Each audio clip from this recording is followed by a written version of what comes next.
Welcome everyone to the June 16, 2021 public hearing and regular meeting of Community Board 4.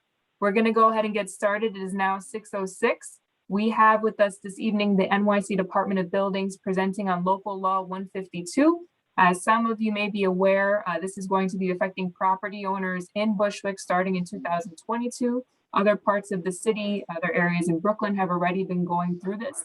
We wanted to make sure that this was prepared in advance so everyone has ample time to be aware of what is required of homeowners moving forward.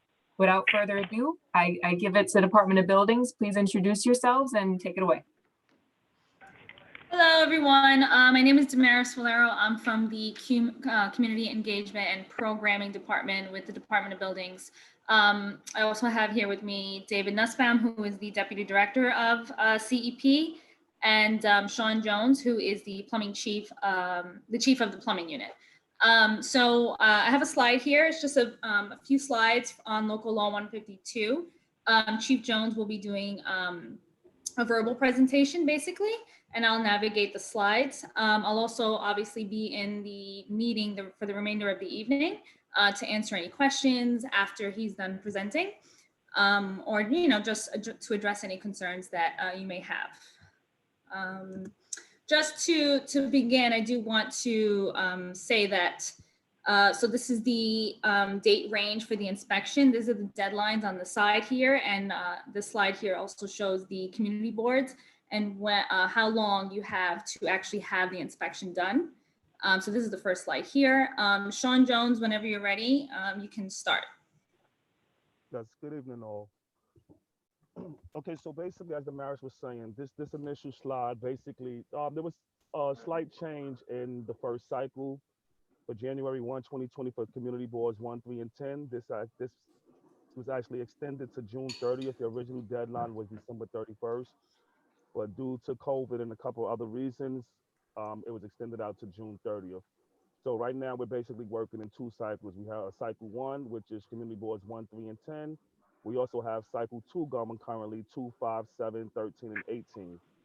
So as Damaris stated, CB4 is slated to start their inspection cycle January 1, 2022.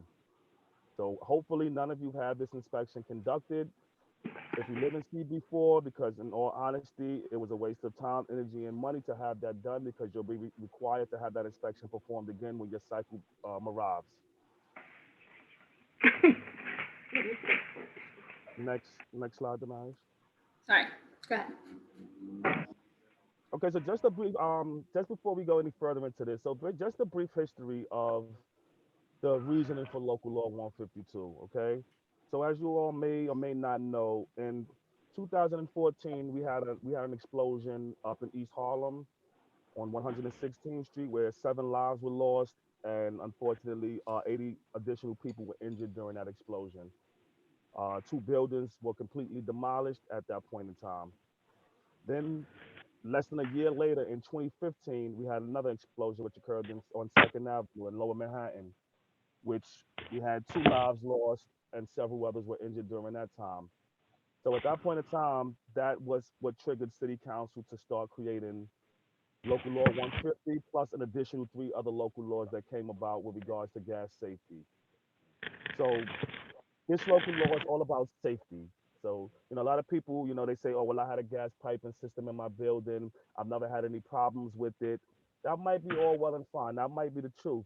But if a gas piping system goes uninspected, not looked at by anyone, particularly a professional that's aware of the dangers of gas, that knows how to find these problems, potential problems that may exist, and to bring it to your attention. So that's the main, one of the main reasonings for Local Law 152. It's all about gas safety, to make sure that these piping systems is safe and sound for the people that live in the building, the people that work in the building, and as well as the surrounding community. All right, so basically with Local Law 152, once you obtain a licensed master plumber, you can verify his credentials through the Department of Buildings website, which we're going to show you a slide on how to verify that. As well as you can always go to the Better Business Bureau's website to verify that information as well. So you always want to utilize a licensed master plumber, and or an authorized representative of that company. Okay, you can ask them for their credentials to prove to you that they've obtained the necessary training and certification to perform local law 152 inspections. If they can't provide you with that documentation, my recommendation is to find someone else to do this inspection for you. Okay, so once you have the inspection done, the licensed plumber or his authorized representative is required to provide you a copy of what's called the GPS-1 inspection report. Okay, that's a detailed report that identifies if or if not you have problems within your property associated with your gas piping system. Okay, so if you have whether it's a residential building or a commercial building, currently the plumber is not required to enter into your tenant's space. They are only required to perform the inspection in what's classified as common areas, your hallway, your gas meter room. Most importantly, one of the first things that they're going to look at is the point of entry. That's basically where the gas enters your building and starts to branch off to your gas meter system and things of that nature. So, we get a lot of emails where a lot of people say, well, I don't have any exposed gas piping. If if your gas service piping is not exposed and your gas meters are enclosed in a cabinet or something of that nature where it's not being provided fresh air, then that's a violating condition and that shouldn't be the case. Okay, so regardless of whether or not you say that you have no exposed gas piping, if your property is more than 2 families, you are required to comply with local law 152 and have this inspection performed. Okay, so like I said, after 30 days, the plumber is required to provide a copy of this documentation to the owner of the property or the owner's representative. Within 30 days of receiving that or 60 days from the initial inspection, the property owner or their authorized representative is required to data enter as well as upload a copy of the GPS-2 certification for the inspection. Now, a lot of people are allowing the plumber to perform this duty for them by inputting this information, and do understand that if you do allow them to do so, there might be an additional cost for them doing so. If you have knowledge of operating a computer, the public portal is a user-friendly portal. So, anyone should be able to navigate. If you have a little bit of computer savvy, you should be able to navigate and do what you need to do on your own. If you choose to allow someone else to do it, that's to your discretion. But my only recommendation to you is that you provide them with an email address so that when they do enter the certification into our system, you'll receive a receipt confirmation that it was done. Now, do understand that the receipt confirmation does not guarantee or does not verify that the department reviewed your document. It doesn't indicate that your document is completed the appropriate way. Is you're receiving the certification just to indicate that we have received something from you, which would potentially basically stop the clock, so you don't receive the hefty civil penalty of $10,000 for non-compliance. Okay. Now, the inspection is really not a full blown out inspection. They're not required to shut off the gas piping system. They're not required to disconnect any of your appliances or anything like that while performing a local law 152 inspection. They're only doing a gas leak detection inspection where they're going to utilize a portable gas leak detector, and they're going to wave the probe around all exposed gas piping and the fittings to verify that there's no gas leaks. Okay. What they're also going to do is they're going to do a visual inspection to make sure that there's no illegal connections, there's no illegal fittings installed, there's no future connections, there's no illegal bypasses. That if there's multiple meters in the property, that one meter is serving that one particular apartment and not what's called a bypass where it's serving multiple locations unless that's the way it's designed to be. Okay, the plumbers that's performing this work, they are required to be trained and certified. So we classify them, we deem them to be professional and be responsible to know what they're there to look for and to not try to create additional work for themselves. Okay, you can move on to the next slide. I just want to state, sorry, Sean, that we don't have the slide that shows you basically how to look up if a plumber is licensed or not. However, I will provide that information via link in the chat, okay? Okay. Go ahead, Sean. Okay, so if while they're performing the inspection, as I stated, if they find conditions that's deemed to be non-code compliant or just minor things like your pipe might not have the necessary supports that's required, small things like that.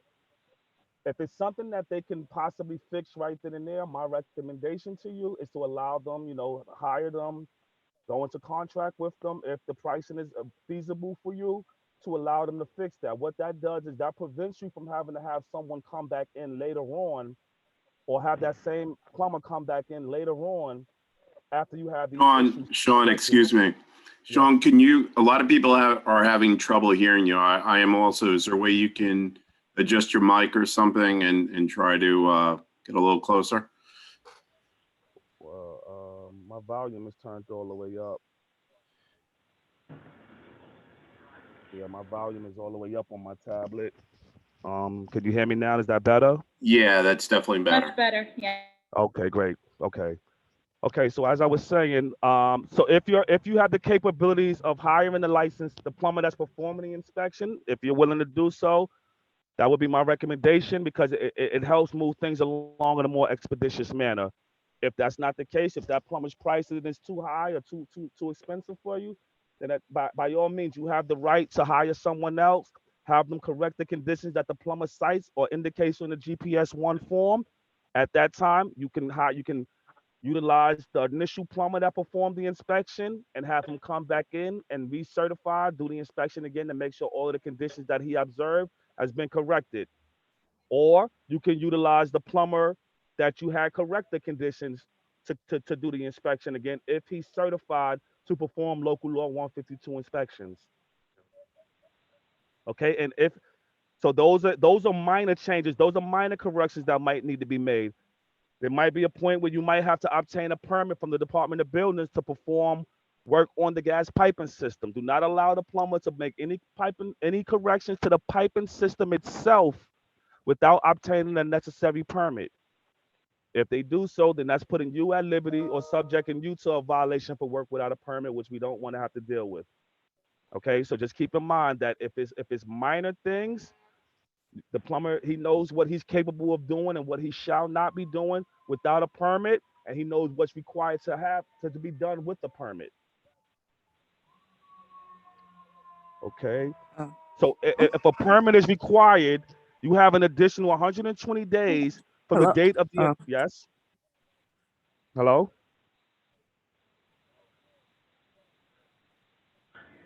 Okay. If the work that must be performed is extensive, then you have 120 days from the date of the initial inspection to have those repairs made. If you realize on or before the 120th day that you're going to need additional time, then you're going to have to put in a request for an additional 60 days. So in total, you have approximately 180 days total to make the corrections to any portion of the piping system that needs to be corrected from the date of the initial inspection.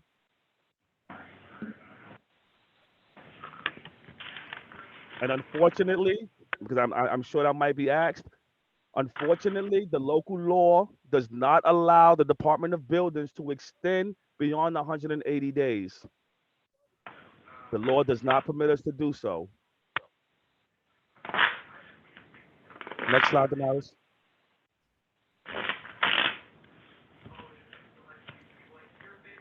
Okay, so buildings with no gas. Now do understand again, the local law does not differentiate between buildings whose gas system was shut off by the utility company and buildings that have active gas systems. So if your building has a gas piping system, it does not have to have gas currently induced into that system right now. If the piping is in the building and the building is outside of the R3 occupancy group, you are required to have the inspection performed by a licensed master plumber. If the building has no gas piping system installed in the building, you're required to have the gas inspection performed by a registered design professional, an engineer, or an architect. They are responsible for coming out, performing the inspections, and certifying that the building has no gas piping system.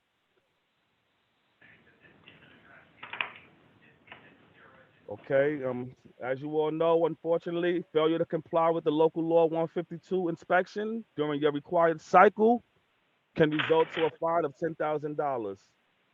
So please all, I strongly urge and stress that you comply with the law if your building is required to comply.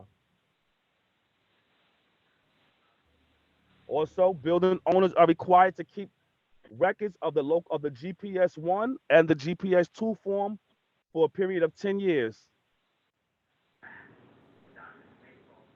Next slide, please. That's it. That's all we got. Okay. Mhm. Do we have any So, questions? yeah, so Sean, just before that, like I said, I will share links in the chat to where you can go on our website to find out if a person is licensed or not. One, two, I'll also share some service notices containing all of this information. I know it's a lot of information. It's very overwhelming. We completely understand that. So, we want to make sure that everyone has access to all this information. I'll make sure I'll put all the links, relative links in the chat. Other than that, we can take questions at this time. Yeah, that's pretty much it. Before we get started with questions, thank you, everyone. I just want to make sure we have all of our board members on. So I know we had some folks join by phone. Zuma, I do see you, so you should be able to unmute. Okay, and I see Barbara Smith and also Felix Ceballos. For whatever reason, I'm not able to make you a panelist, but I will see you. Please mute if you're not speaking.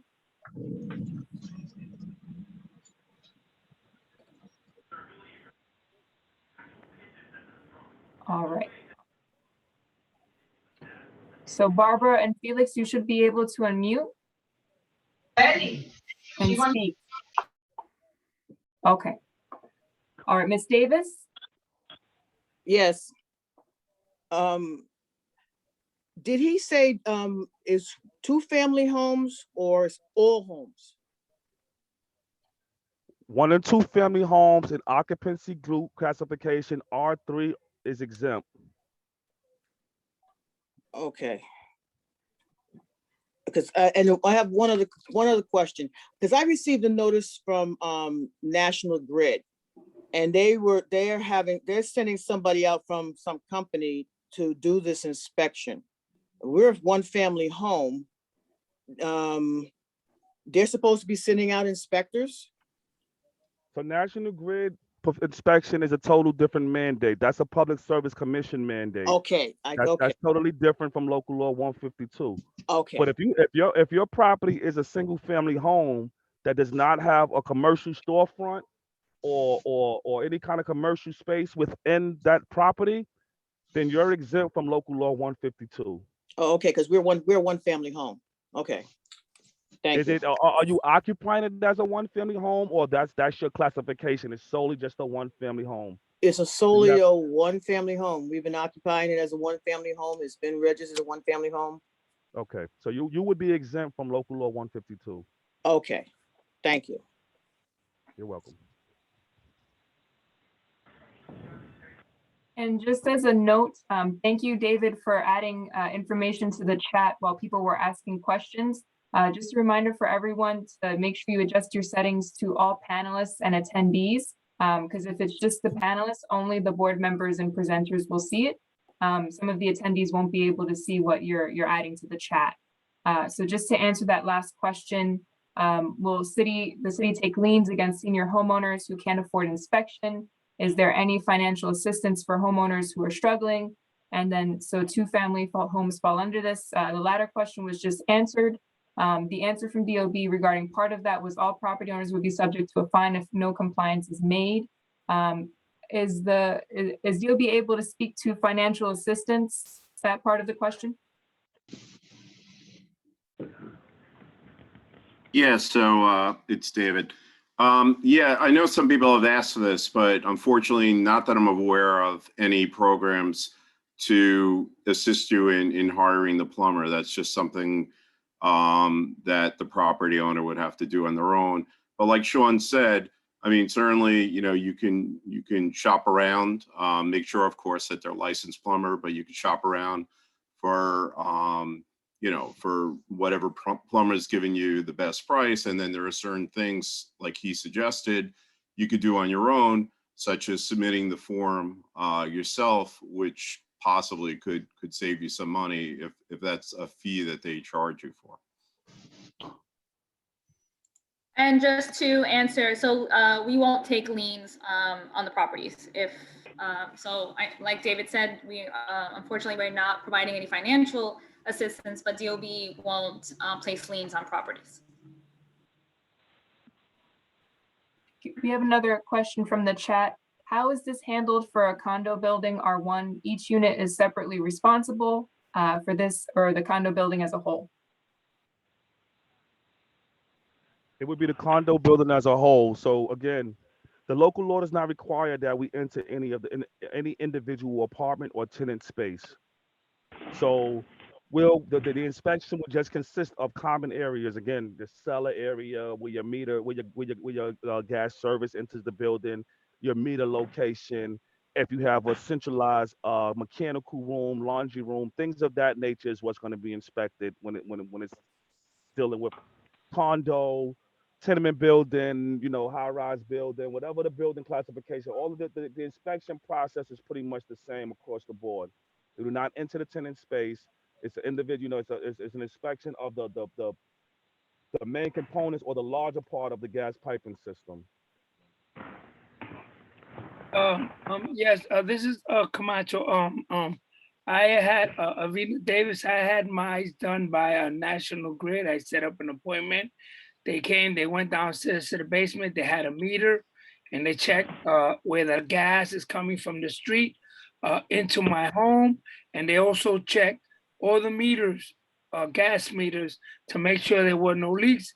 And then they tagged it and told me that they have for 3 years, and they'll come back in 3 years and inspect it again. Well, I just wanted to make sure that it was two different things that we're talking about tonight, that this would Brooklyn Union Gas, National Grid, and the law 152. I wanted to make sure they were two different things. Mhm. That is correct. Thanks. They are two different things. They are certainly two different things. National Grid or National Grid's inspection does not exempt you from having to comply with local law 152. Again, the only way you're exempt from having to comply with local law 152 is if your property is classified as a 1 or 2 family occupancy group R3. That is the only exemption. But when you say R3, our zone here is R6, and I have the two. That's your zoning classification. That's not your builder's occupancy classification. The building. Okay.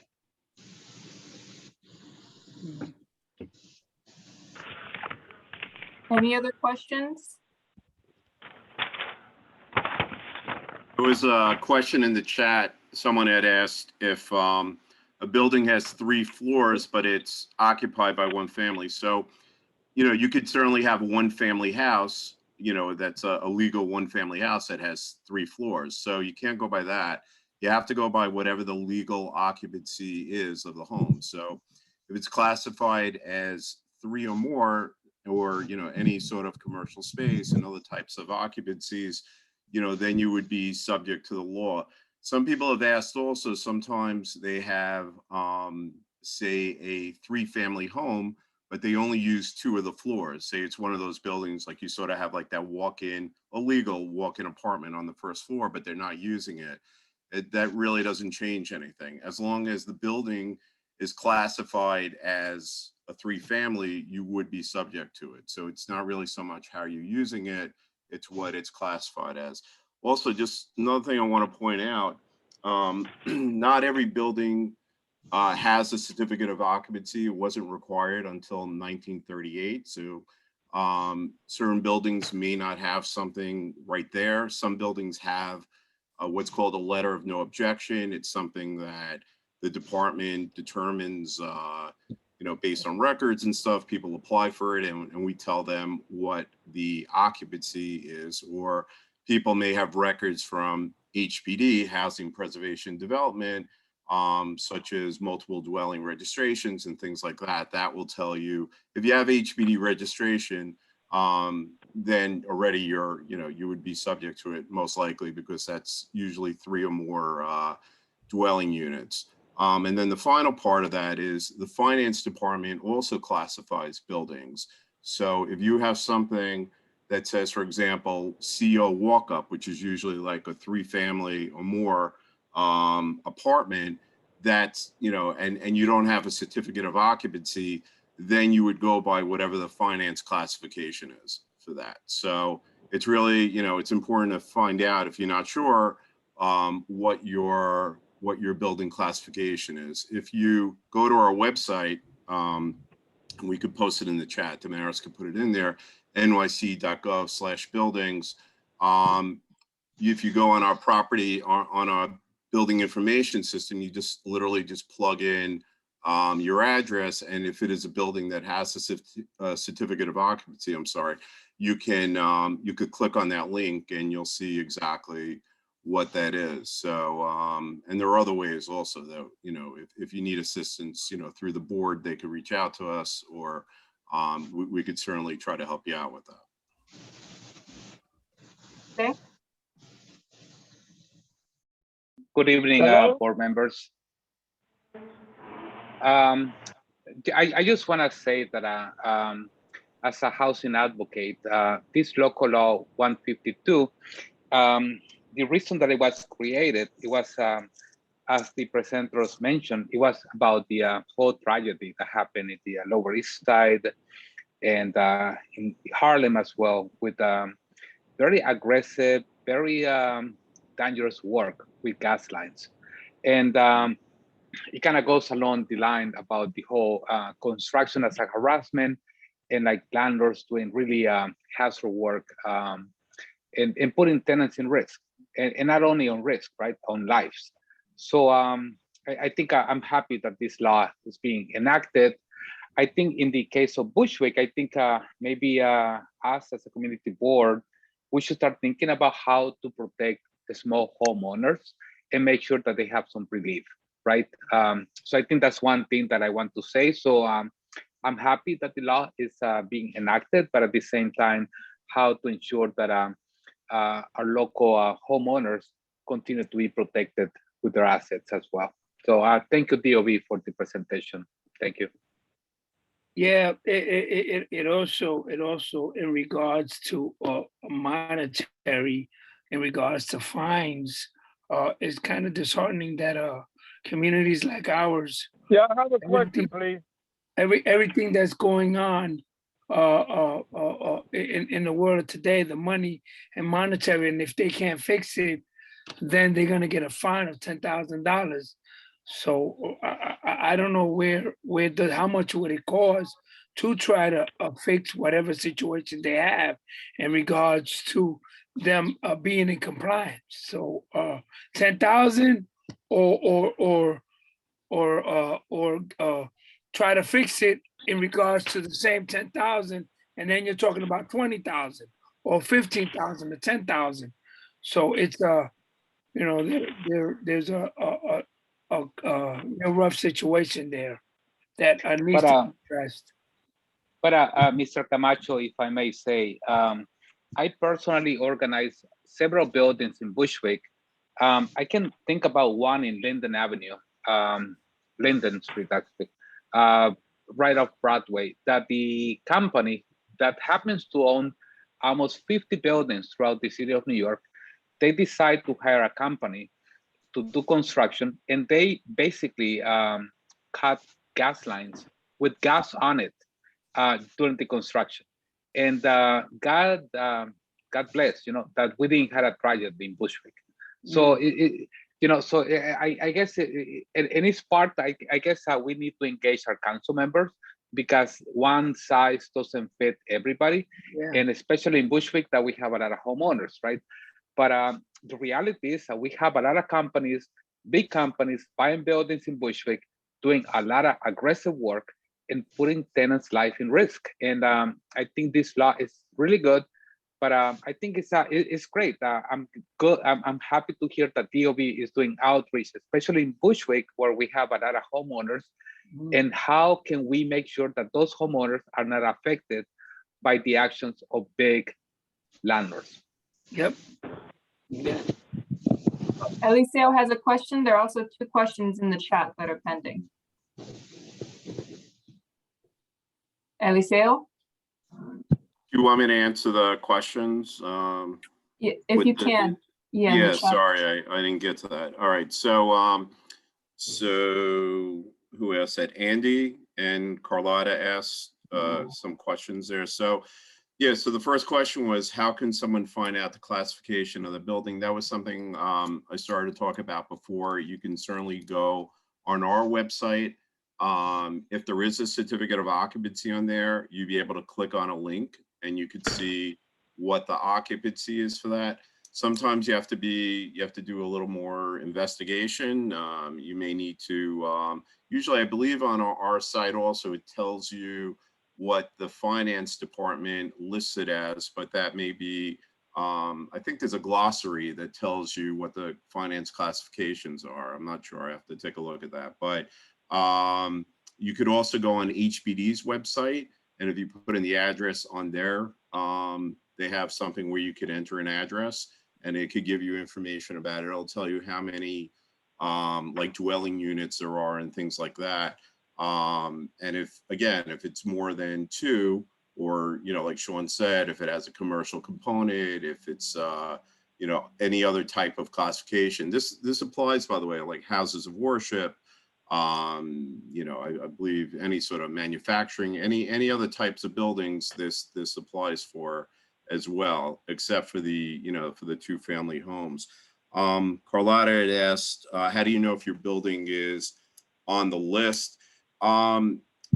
There again, you'd have to determine. I know they've done mailings, but they've done sort of general mailings, so people may have received things in the mail that may not apply to them all the time. So there wasn't, I don't think right now there was a specific targeting. That may happen in the future. Don't hold me to that right now, but they may do more outreach specifically if they could get down to that level of sort of weeding out who doesn't need to receive this, or actually even better, who needs to receive this. They may try to do some outreach based on that, but really the best way is for you now, especially for people in CB4, you have until, at least another year and a half or whatever it is until December 31st, 2022 to have this done. So, if you find out what the legal classification of your building is, then you should be okay. If anyone has trouble with that, you can reach out to us, or you can go through the board. They could get through to us, and we'd be happy to try to assist with looking that up for you. Were there any other questions? I didn't see in the chat. Barbara Jackson. Sorry, Barbara Jackson has her hand raised, Felix, and then Barbara Smith. Go ahead. Okay, since homeowners have to do this, and since so many homeowners have to do this, couldn't there be a baseline of how much it actually should cost the homeowner? Because there's so many different prices. How do we know as a homeowner the best price? I mean, we, as Department of Buildings, we have nothing to do, and we certainly, even from an integrity standpoint, we can't recommend plumbers, and we wouldn't be involved in the pricing. This is just like any sort of other, business transaction or contractual agreement. That's something you would have to work out. But again, as a consumer, you certainly have a right to ask around and try to get different quotes.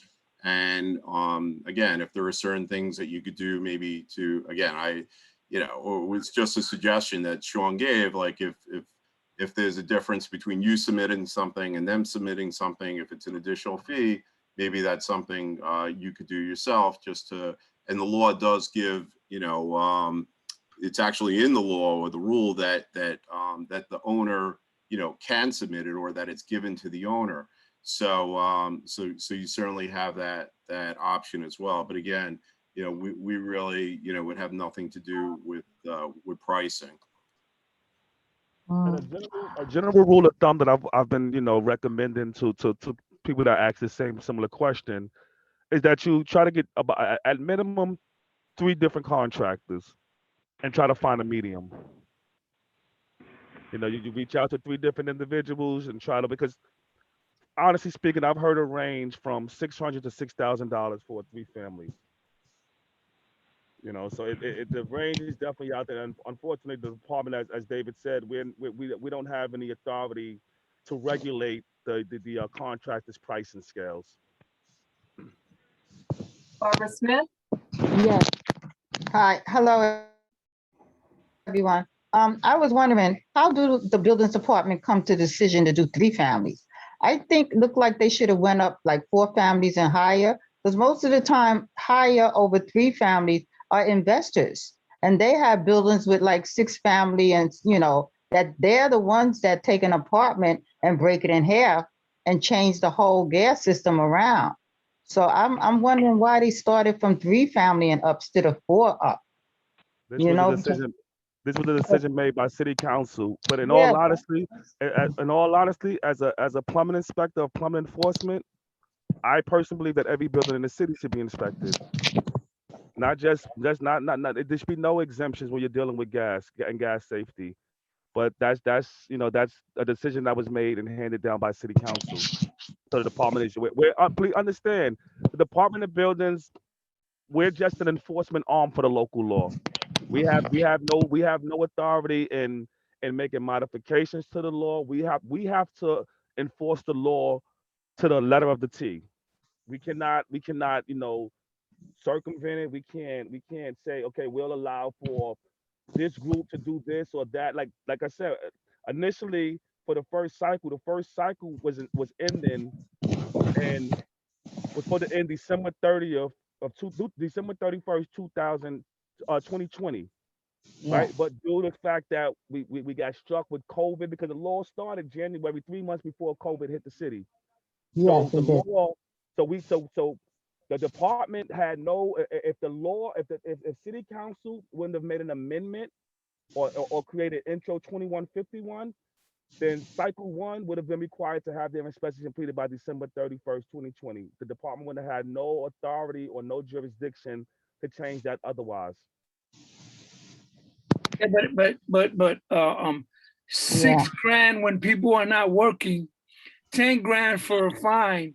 Yeah. That's what you got to worry about. People are losing their jobs. Some of these tenants are not even paying their rent on the 2 and 3 family homes. And the landlord is really going up, and he's going to pay you 6 grand when he ain't got rent to pay and a mortgage, water, light, and gas. I don't know why the elected official put that in there. But understand something. Please understand something. This local law was created in 2016. It's been enacted since December 6, 2016.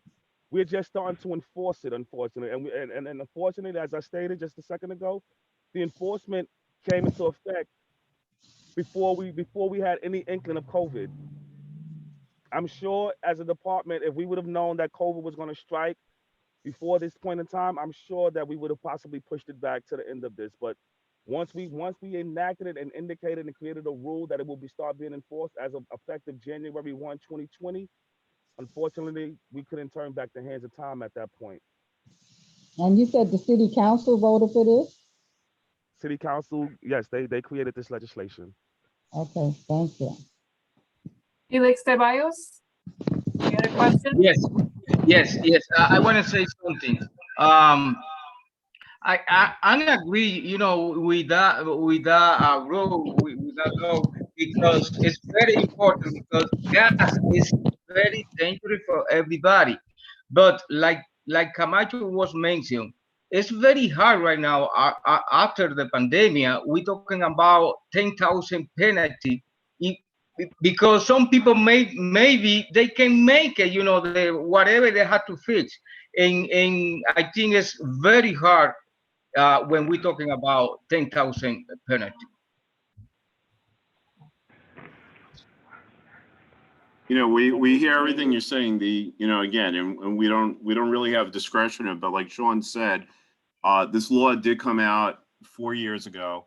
The first group, which was community boards 1, 3, and 10, were supposed to get this done by December 31st, 2020. So the council did extend that for them, right? So far, I mean, again, is it possible they could extend it again? I have no clue. I mean, that's up to, that's up to the council, I guess, if there was a demand and they requested that, maybe that's something they could consider. But the next group, which is community boards 2, 5, 7, 13, and 18, they still have time also to get this done because this doesn't have to be completed until the end of this year. And then your community board, again, you have about a year and a half left because you don't have to get this done till the end of 2022. And then the final group, which is the rest of those community boards, doesn't have to complete it till 2023. So there is, look, of course, there's always expenses and there's always, other things, that have to be done, compliance wise with the building. And we recognize that, but except for the group that just, is almost finished, with their compliance period. In other words, the first group has to get it in, community boards 1, 3, and 10 have to get it in by the end of this month. Other than that, the next group still has another 6 months to do it. And if your building is in your community board here in 4, you have another year and a half to do this. So it does give you some time to try to work that out. Thank you. Any questions, comments? Celeste, I would just ask, when should we expect the follow-up from DOB in regards to getting this information out there to everyone, given that we have some time before enforcement starts? Yeah, so I'm sure, we're definitely going to come out again. And certainly as deadlines get closer. Sean, if you could answer one question I'm never too sure of.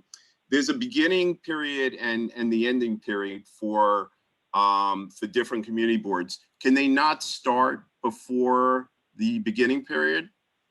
No, they can't. They have to start before, and they have to have the inspection has to be performed within that cycle. So from January 1 to December 31, they have to have the inspection performed. What they do get additional, what they do get a overlap on is making the corrections, right? So let's say, for instance, for a building and community board 4, they have their inspection performed, let's say in October of 2022. They don't have to have their endpoint is not December 31st, 2022 to have all of the corrections done. They're still going to be allotted the necessary, the allowable time of 120 days or potentially 180 days max to have the corrections made. But the certification, the certification has to be submitted between January 1 and December 31. Right. So for your board, for board 4, they wouldn't have to start even, performing this, or they couldn't actually perform before January 1st, 2022. And then Correct. again, they have till the end of that year to finish it. They have until December 31st to have that inspection input into the system. Right. Can you do it anytime, start? I'm sorry?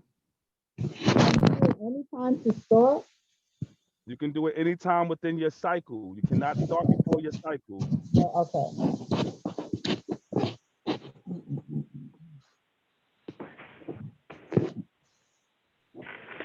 All right, Joanna Bennett? You're muted. My question was, how does the Department of Buildings, how are they going to inform all Bushwick homeowners about this new law? You just said that this law was passed in 2016, and we are just hearing about it in 2021. And you certainly can't rely on Community Board 4 to inform all Bushwick homeowners. So what is the plan?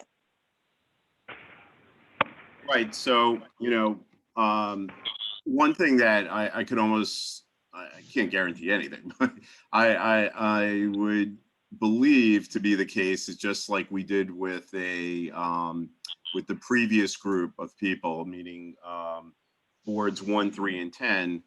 There were mailings that went out, and I believe that actually to other people as well, but we would certainly send out mailings to, to affected owners within those boards, within an appropriate time. So, I don't think we would send out, before your beginning of your compliance date, which is January 1st, 2022.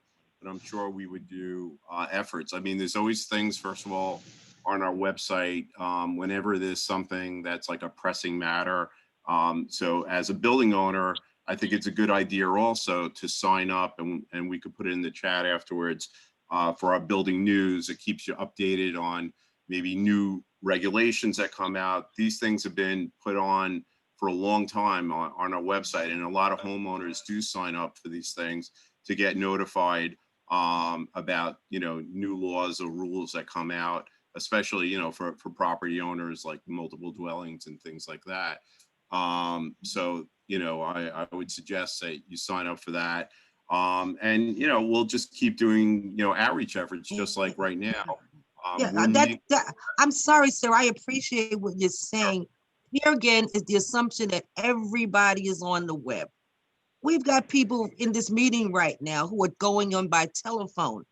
I don't think that's a good enough answer. Well, and I would urge you to, mailings would be done as well. That's what I'm saying. So there would be things that are not just email. There are mailings, and mailings just went out to many owners, fairly recently. So I mean, here we are. 300,000 mailings went out. What's that? 300,000. Right. So mailings 300,000. Right. 300,000 is about 1 million buildings in the city. And obviously a lot of those are 1 and 2 family homes that aren't even in, that aren't in the mix with this, that need to comply with this. So to answer your question, it's a great question. Mailings, almost definitely will go out, at the appropriate time. And again, look, we're here 1.5 years before, which is great that the board wanted this information to get it well before, the compliance time. So, all I could tell you is that, we'll certainly get the word out there as best as we can. I would suggest Also, that you reach out to churches and nonprofits as well as community board for, the churches are a good way to get information out, especially to older homeowners. I think this is so important, and we don't want people to be in trouble and find out the deadline and come up with $10,000. But thank you for your answer, and thank you for your effort. Just to add to that really quickly, in addition to the mailings, we're actually doing phone calls to the property owners that are being affected by this law as well. So, and that's being done by the Community Engagement and Programming Unit. We're calling literally every single homeowner that would have to comply with this law, in addition to the mailings, in addition to the community outreach efforts via these presentations and things like that. So we are doing our absolute best to try to inform as many people as we possibly can. No, so hopefully once the city fully opens up, you'll start seeing, inspectors out in the street handing out leaflets and things like we used to do in the past. Hopefully, right now, unfortunately, we're not allowed to do so, but hopefully in the near future, things are it's looking better. More people are being vaccinated, so hopefully we'll be able to get back out in the streets and meet and have conversation with the people as well as we've done in the past for things like similar to this. Let's move on. Last call for questions. Board members, attendees, going once, going twice. All right. Thank you, Department of Buildings, Damaris, Sean, David. We appreciate you being here, and that will conclude this hearing item. Thank you for having me. Thanks for having us. Be well, be safe, everyone. Thank you, Likewise. everyone. All right. So that concludes our public hearing portion for this evening. We will now move on to our regular meeting, beginning with our first roll call. Board members, please be ready And if for whatever reason you're having sound issues, please just try to let me know, whether it's in the chat, and I will take a look at the list. Everyone should be able to speak right now. Let me just scan the attendee list one more time, just in case.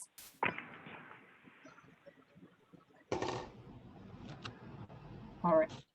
I have had some issues making some board members panelists. So again, if you're not able to speak for whatever reason, just try to let me know and I will update our list to reflect your attendance.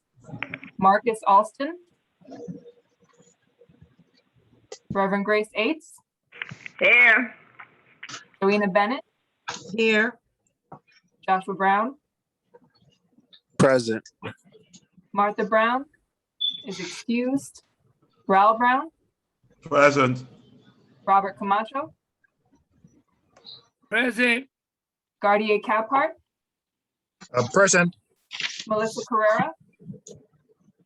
Present. Felix Ceballos. Louisa Chan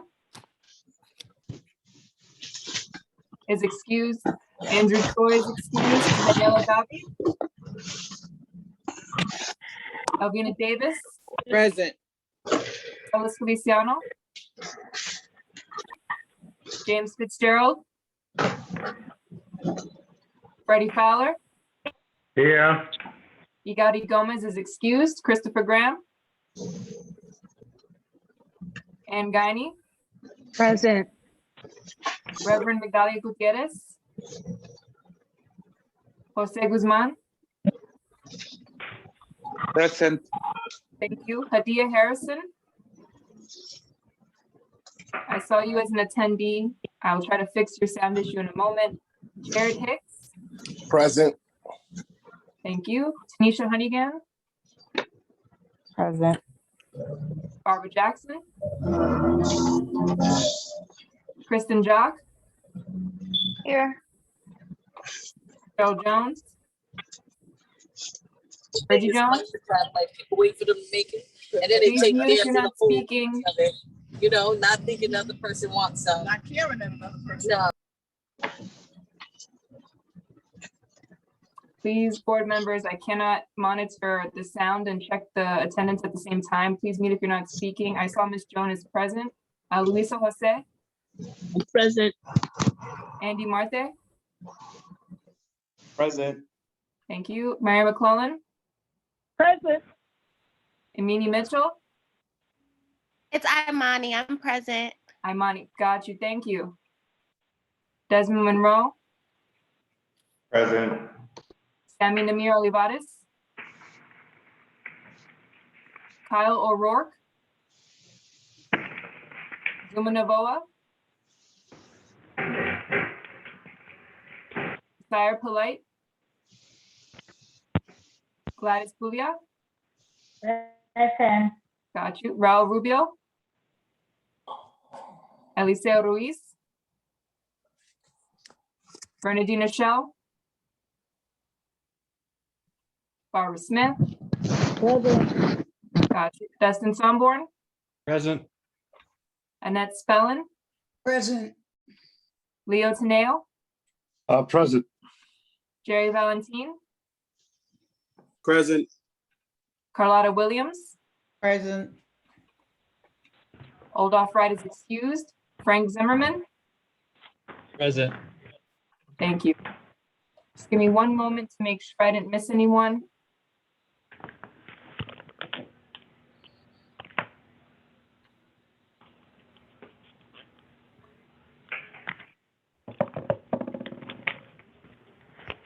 All right, I will now do the tally. Again, if for whatever reason you were unable to let me know you're here, just drop me a line in the chat or otherwise let me know.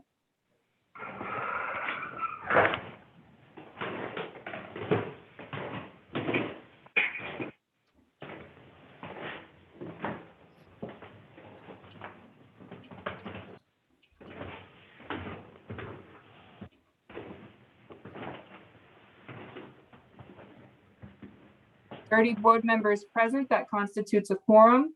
Thank you, everyone. And I'd also like to thank all of our returning board members. I want to acknowledge, welcome back, both Christopher Graham and Carlos Feliciano. We're glad for you to rejoin us. as well as welcome our new board members. We have Marcus Alston, Hadia Harrison, Jared Hicks, Andy Marte, Imani Mitchell, Kyle O'Rourke, Leo Teneo, and Frank Zimmerman. Thank you, everyone, and welcome. All right, we will now move on to the acceptance of the agenda. Is there a motion from the board? Robert Camacho, accept exception of the Alvina, agenda. Alvina Davis, second. All in favor? Aye. Aye. Any opposed? Any abstentions? So moved. Acceptance of the previous meeting minutes. Is there a motion from the board? I make a motion that we accept the minutes from the previous meeting. Jackson, is there a second? Guzman make the motion. Jose Guzman, second. All in favor? Aye. Any opposed? Any abstentions?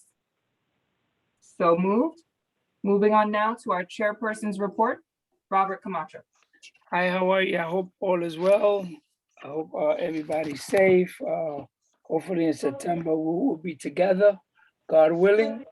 Everything works out well. I just, before I even start, I would like to first apologize to Ingrid from the Borough Hall, Marcus, and I think her name is Sharon, in regards to me being a little upset in regards to board members that didn't fill out their applications and were removed from this board when you guys are supposed to be fill out your application. You know when you have to fill it out. In order to be on this board, you have to be appointed either by your councilman, the borough president. It's kind of disheartening to see when we get the list that their names are not on it, then they're calling and saying that their name wasn't placed on it. Of course, it ain't gonna be placed on it if you don't fill out no application. So we really need to catch up. If anyone has a problem in regards to their computer, in regards to them getting let Celeste de Leon know, or anyone in the community board office. We can go in the office, we can help you figure it out, whoever it may be. We can sit down and talk. I know maybe we can ourselves can also remind some board members, I know we're not gonna keep calling all of you guys, but I normally say it during the meetings that the 22 and the 23rd new board members. So please, and I had got a call also saying that people were a little upset saying that the election wasn't legal. But I just want to read something in regards to the city charter 70, if I may. 1.5 of the members appointed to any community board shall serve for a term of 2 years beginning on the 1st of April of each odd number of the years in which they take office. And 1/2 of the members appointed to any community board shall serve for a term of 2 years beginning on the 1st of April of each year appointed by. No member may serve for more than 60 days after the expiration of his and her term, meaning April, May. That's for the borough president to make his recommendation. So he has 60 days. So May 30th was the day he put it in. Our board meeting was the 16th. So it's legal. 1, 2,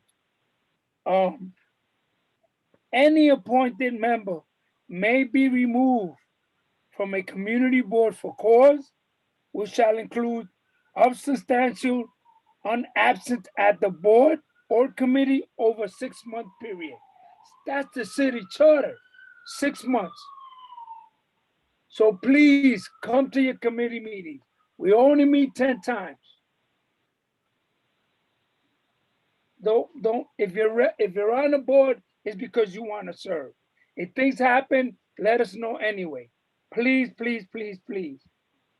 I apologize because I was thinking that borough board messed up in regards to our members. And I guess I got a little upset, and hopefully they accept my apology. And doesn't mean that if you put in an application that they're gonna accept you or take you. They have, even if you was a board or you're not a board, doesn't mean they have to reappoint you. It's at the discretion of the city council and the borough president. So I just wanted to let you guys know, and I keep repeating myself, if you're gonna, which one, 2022 is gonna expire March 31st, anyone with that expiration date must fill out that application before that date. The only 60-day clocks in April and in May is for the borough. He has until May 30th to submit the peoples to us in regards to who's there and who's not there. Even myself, so if I was the chair at the 16th and then I wasn't the chair anymore, as of now, I will not be as of the 30th because I'm no longer a member. That's why I want everyone, it's on the city charter and I highlight it. We can go online, you can get a copy, educate yourself and make sure that we're all in compliance, also them, because I didn't know it myself. So on May 24th, on a Monday, CB4 Youth and Education Committee at 6. May 25th on Tuesday, the Housing and Land Use Committee at 6 p.m. May 26th on Wednesday, the New York City Psychotherapy and Counseling Center, telehealth, mental health. I got on that.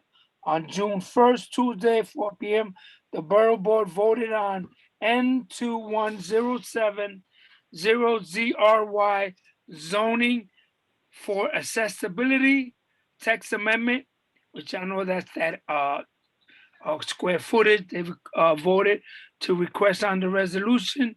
It's a presentation from there was a presentation from the Prospect Park Alliance on the Prospect Park Leffect Villa accessibility ramp construction. Also, they voted on a request on June 23rd, City Council hearing on the fresh food program, text amendment, Florida racial text amendment, additional height, reduction of parks requirement on June 2nd, Wednesday, 5 p.m., the PSA 3. As you know, the pools are gonna be open up. Camp is gonna be open up. On June 2nd, Wednesday at 6 p.m., CB4 Executive Board. On June 3rd, Thursday from 11 to 2, Shape Up Bushwick. You see it was raining and pouring, but we moved it from there to 422. We gave away food. A lot of people came out. They received services. I want to thank everybody that participated. Avina Davis, I want to thank you for sharing that and making it happen and making it work. She stood all day. Everybody worked. Everybody gave the remaining of the food. I took it myself to the in the car and we distributed to the people in the park. I also gave some to El Puente to give to the families in need.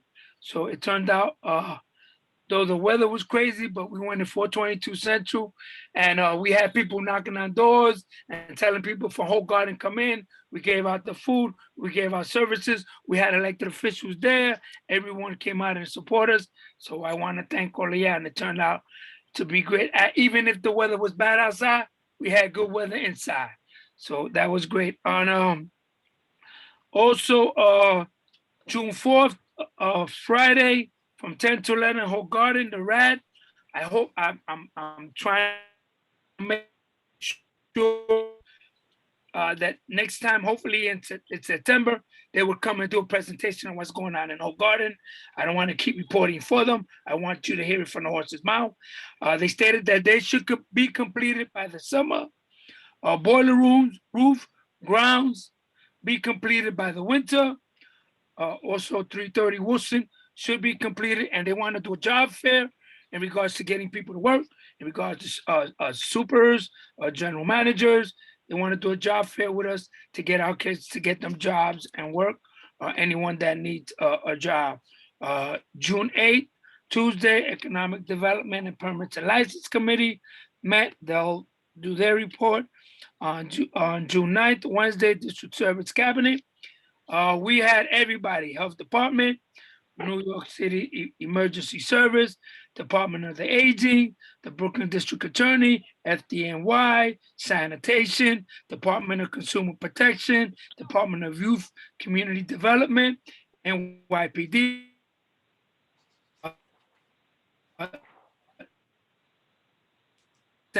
Walker was there, National Grids, DOT, DSNY, Bushwick Park Grounds Controller Office, Councilwoman, the Councilwoman's, one of the employees were there, Delma Diaz. Everyone comes out and that's great because we have all city agencies there. So if there's any complaints, come to the community board, let us know what complaint they have so we can tell all these cities agencies what's going on. On June 10th, Thursday, the Borough Board Community Partner Meeting at 7 p.m. with respect Moscow. June 13th, Sunday. I know you guys must have been angry at me. Please don't be. It was the Puerto Rican Day Parade. I know it was closed. Some of the places were closed off, but it was celebrating our people and our community that got hit with COVID. And we used that Puerto Rican Day Parade to pray and for our nurses and doctors in Wyckoff and in Ward Hall. And they were the Grand Marshal.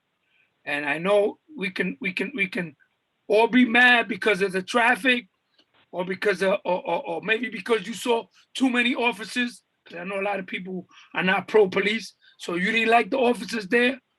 We wanted to celebrate and make sure we were safe. There were no incidents in the parade. There were incidents outside the parade. And that's the reason why we need on Irving and Stockholm, someone was shot in the foot. So we needed that. On DeKalb and Wilson, someone was knifed. That's why we needed police there. 2 people were stabbed. So just because we want safety, we want to have fun, but we also want safety. And it was a wonderful turnout. In the parade, we had over 1,000 people. Outside the parade, I don't know how many, I didn't count. But I know under the executive order, I had to be under 5,000. So I was past the threshold. And I also had extra tickets because we were giving band. And we were also, people had masks, and whoever had vaccination showed their cards, and they had hand sanitizers. So we did everything we could to make sure everyone in that parade was safe. Then on June 15th, Tuesday, the Borough Board swearing. I was at the swearing with the new people, board members that came. So board members that are new, welcome. All members, welcome. We got a lot of work to do. TNA is important. You're here, you got appointed, you want to get involved. Put in your committees that you want, because if you don't put in your committees, we're going to appoint. And then you can't tell us, well, I don't want to be on there. So put it in what committee you want to be put in. Let's work down, let's sit down, and let's see what we can do. Also, June 16th, which is today, I was at the council, clergy council at 10. They also want to do a 501c3. Hopefully they can, to get more services. So when people in the community need, they can come out and pray. So instead of them getting out their pockets, maybe they can get funding when they can come out and we can all be together.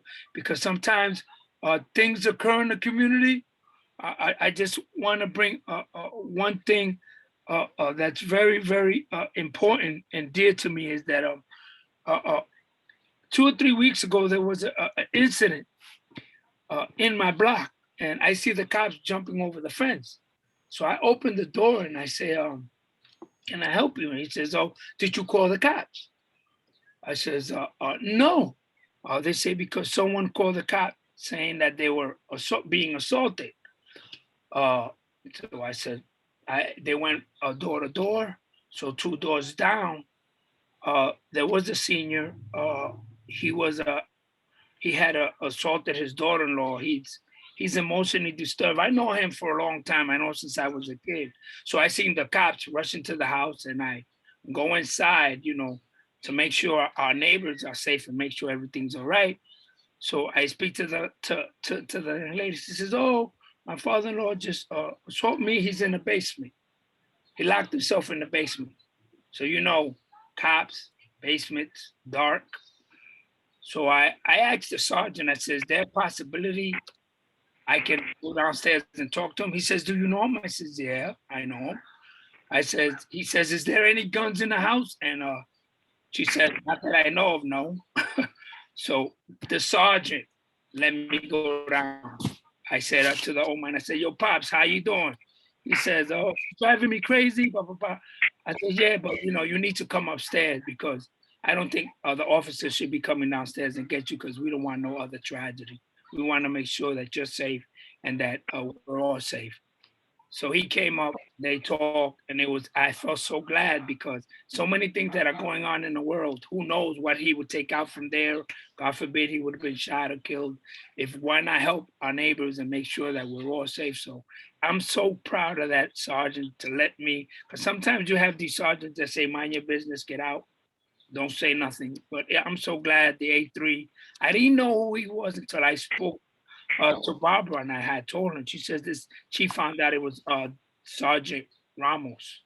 So I'm gonna give him a shout out because he did the right thing.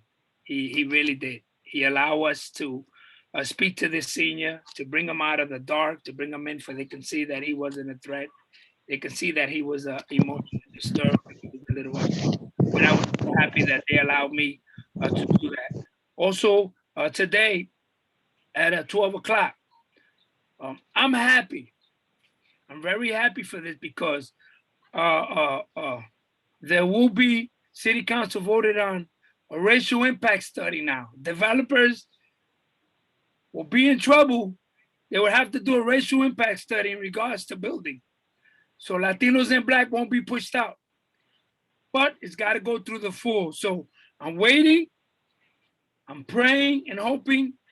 I also testified at City Hall and we did a little rally. Our House and Land Use Chair was there. She was there and we went and we support Alexandra. She's did a wonderful job.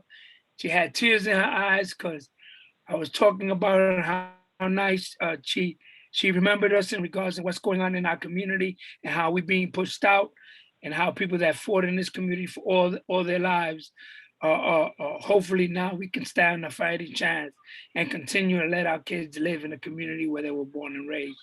So that's a plus. So hopefully they should vote on it tomorrow. Am I right? And ain't got any? Yes, okay. I wanted to make sure I was right. So many things on my mind. I wanted to make sure I was right. They'll vote on it tomorrow.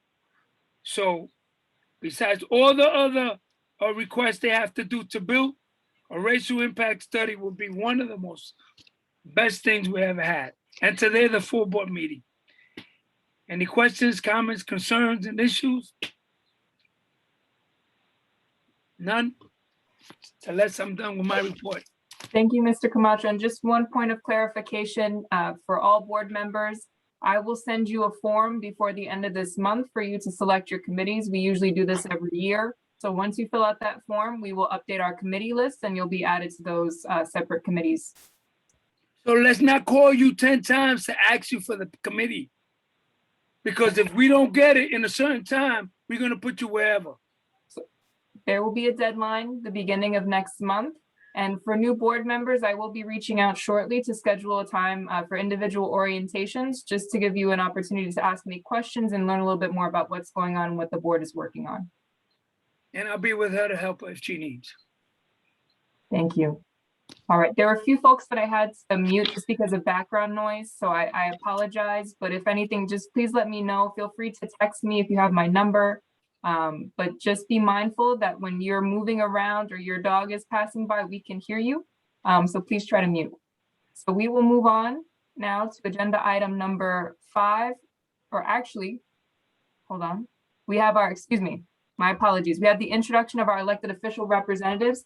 So I've added folks, you should be able to unmute. I'm just gonna go down the list.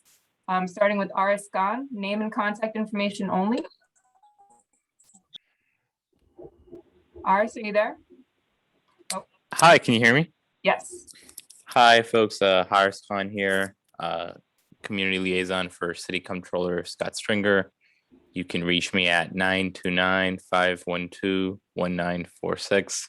You can email me at hkhan@comptroller.nyc.gov. And I'll also write this into the chat box. Thank you so much. Thank you. And as previously requested, if you can include in your introduction if your office is operating remote or if you're now back to in-person, that would be greatly appreciated. All right, I have Jonathan Pamboza next. You should be able to unmute, Jonathan. Hi there, good evening. Can you hear me? Yes. Hi, my name is Jonathan Pamboza. I bring greetings from District Attorney Eric Gonzalez. My phone number is 718-250-2817. I'll write my email in the chat. We are working remotely and coming in alternating days, but I'm out and walking around. So if you see me, feel free to say hello. I have Marcus Harris next. Hi, everyone. Marcus Harris, Officer Brooklyn Borough President Eric Adams. My phone number is 917-324-2680. I'll put that information in the chat. We are at staggered hours in the office, but as some of you, like Ms. Williams, know, you do see me in the neighborhood. So I put my phone number and everything in the chat, but you can reach me anyway. Thank you, Marcus. Andres Aguirre, you should be able to unmute now. Good evening, everyone. My name is Andres Aguirre from Assemblywoman Marisa Davila's office. Contact number is 718-443-1205. We're open to constituents Monday, Wednesdays, and Fridays by appointments. Thank you. Ramon? Good evening, everybody. This is Ramon Pevenito here on behalf of State Senator Julia Salazar. Our office is Monday to Friday. We're open again, so feel free to stop by from 9:30 to 6 Monday to Friday. We're located at 212 Evergreen, right off Myrtle Avenue. And you can also reach us at 718-573-1726. Thank you. Julio? Good evening, CB4. Thanks, Celeste. Julio Salazar, Congresswoman Nydia Velasquez's office. We're located at 266 Broadway, Suite 201. Phone number is 718-664-5149. And we have a mix of remote and people and personnel in the office.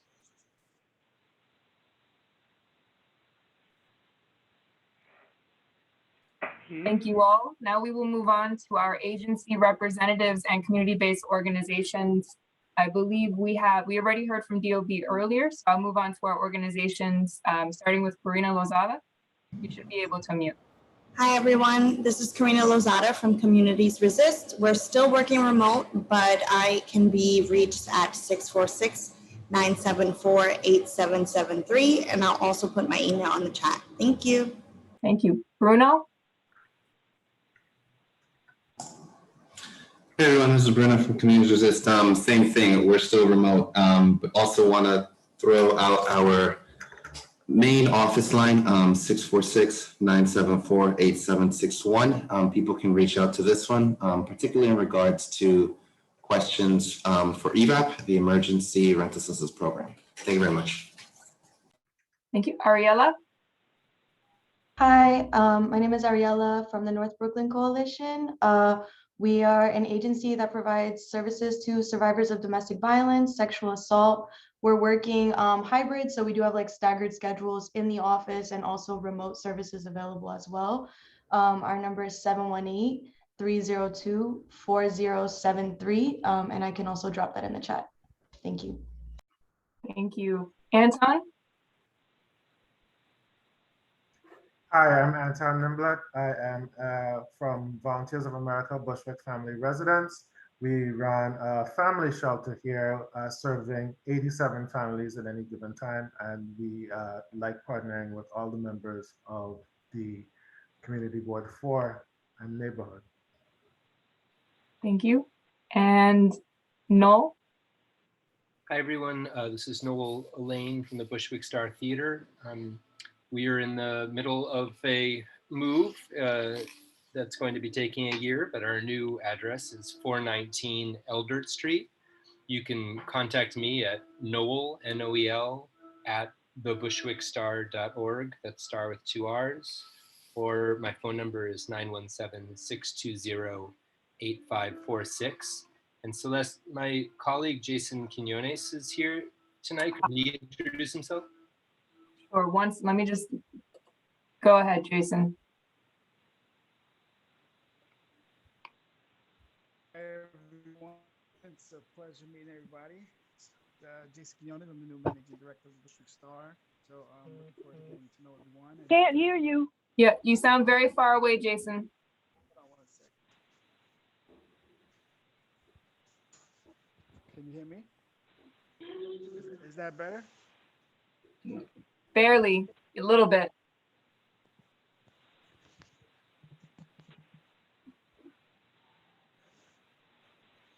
How is that? Is that better for you guys? It's still low, but we can hear you to some extent. Perhaps raise the volume as high as possible.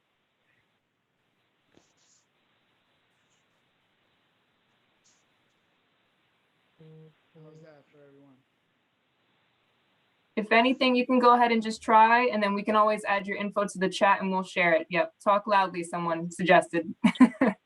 Oh, so I said, Jason, I'm the new managing director of the Bushwick Star. Just excited to be working with everyone. If you can contact me at jason@thebushwickstar.org.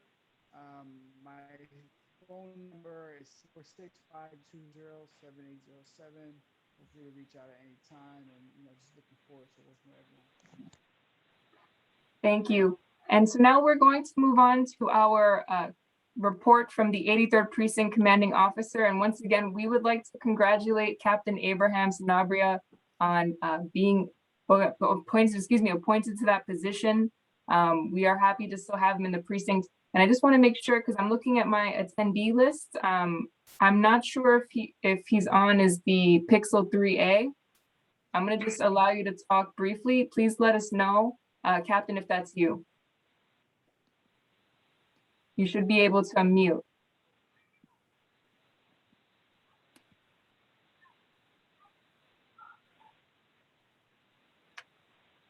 All right. We will follow up offline on this, but for the time being, we will move forward. If for whatever reason there's a technical sound issue, please just try to. Okay, I have Captain Claxton. Hold on one moment. Okay. You should be able to unmute now. Yes, hello, good afternoon. How are you? Can you hear me? Yes. Hi, this is Captain Claxton. I'm sitting in on behalf of Captain Sanabria, the commanding officer of the 83rd Precinct. How was everyone tonight? Good, welcome, thank you. Thank you for having me. As you all know, we did come off of having a wonderful, actually very successful Puerto Rican Day Parade this last weekend. So far in terms of crime in the 83rd Precinct, we're looking pretty well with burglaries. Our burglary crimes are down for the last 28-day period. We have seen a rise in grand larcenies, autos. However, that's due to we see that motorcycles being stolen. That's really pushing that rise. So if you guys want to just reach out to the constituents within the community board and let them know to safeguard their motorcycles, that will be helpful with that. I mean, other than that, we are looking pretty good crime-wise within the precinct. And we also want to let him know that he's also a new officer, a commanding officer, a captain in the A3. So yes, I'm sorry I'm sorry I didn't mention. I've been here for about 2 months, so I am fairly new to the precinct as well. But and I did meet the chair, Mr. Camacho, and some other panelists, part of the board, and I'm very grateful to be here and be a part of the discussion. I have a question. Do we have an update on the shooting that was on Knickerbocker and Hancock to where 4 Yes. people were shot? Absolutely. So we had three persons shot, and we actually apprehended the final person today. So we apprehended all three persons that was that were involved in that shooting on 735 Knickerbocker Avenue on Memorial Day the 31st. We just picked up the last person that we were looking for. So you know, thank God that these individuals would be brought to justice, and they are off the streets as of now. Good. Thank you. You're welcome. Any other questions? There's one in the chat.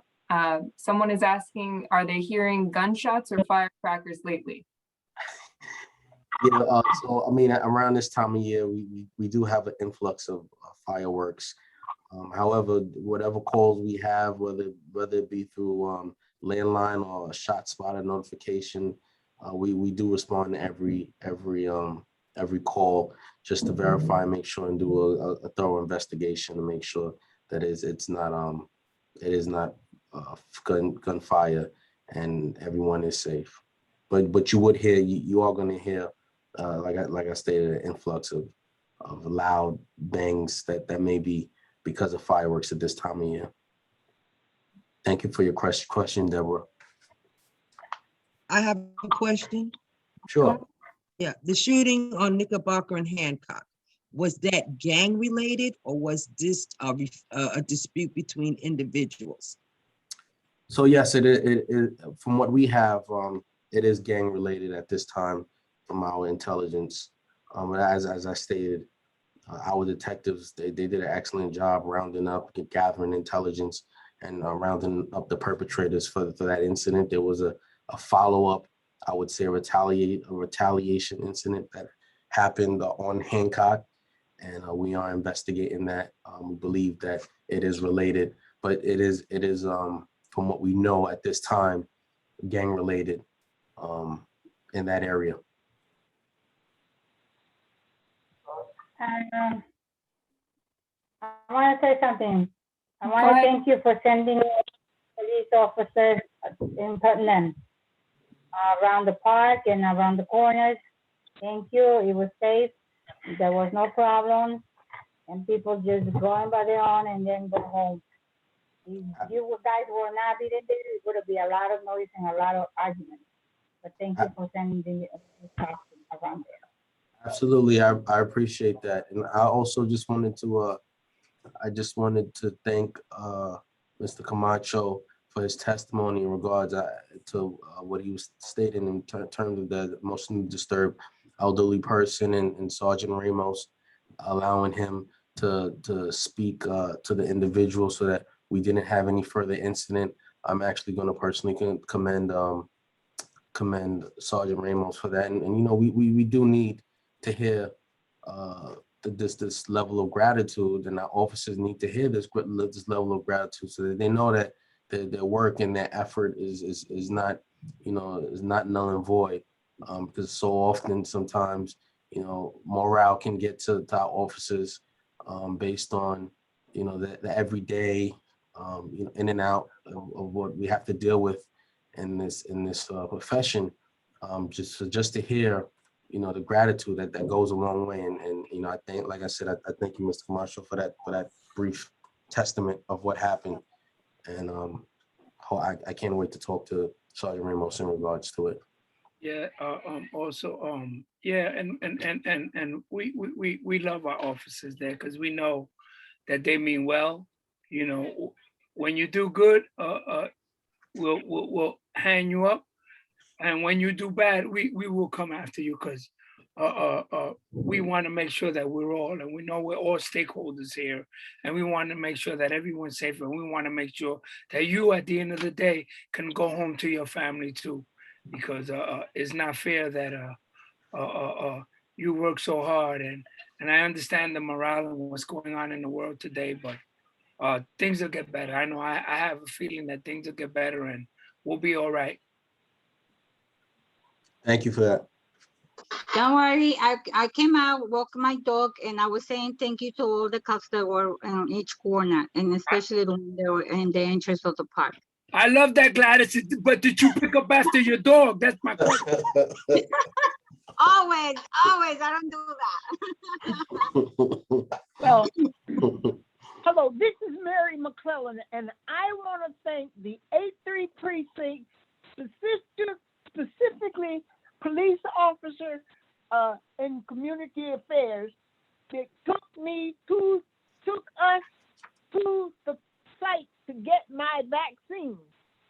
Because you see, this is so important when you can't get down there.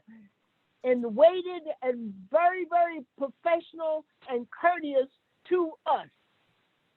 That is a lifesaver. I probably would not be here right now if it wasn't for them. Because now I am I'm a double senior citizen. So therefore, you gotta be very gentle with those old souls. Us old souls. But I thank you very much. And I did write an email to the precinct thanking them for getting us down there. Thank you for that, Mrs. McCollum. And like I said, you know, our officers, we're looking to always address public safety, whether it be through violence or just keeping a public safe from COVID in any method, any way, shape, or form that we can. And if that includes assisting getting you to a vaccine site and back, then so be it. And I appreciate that, the accolades.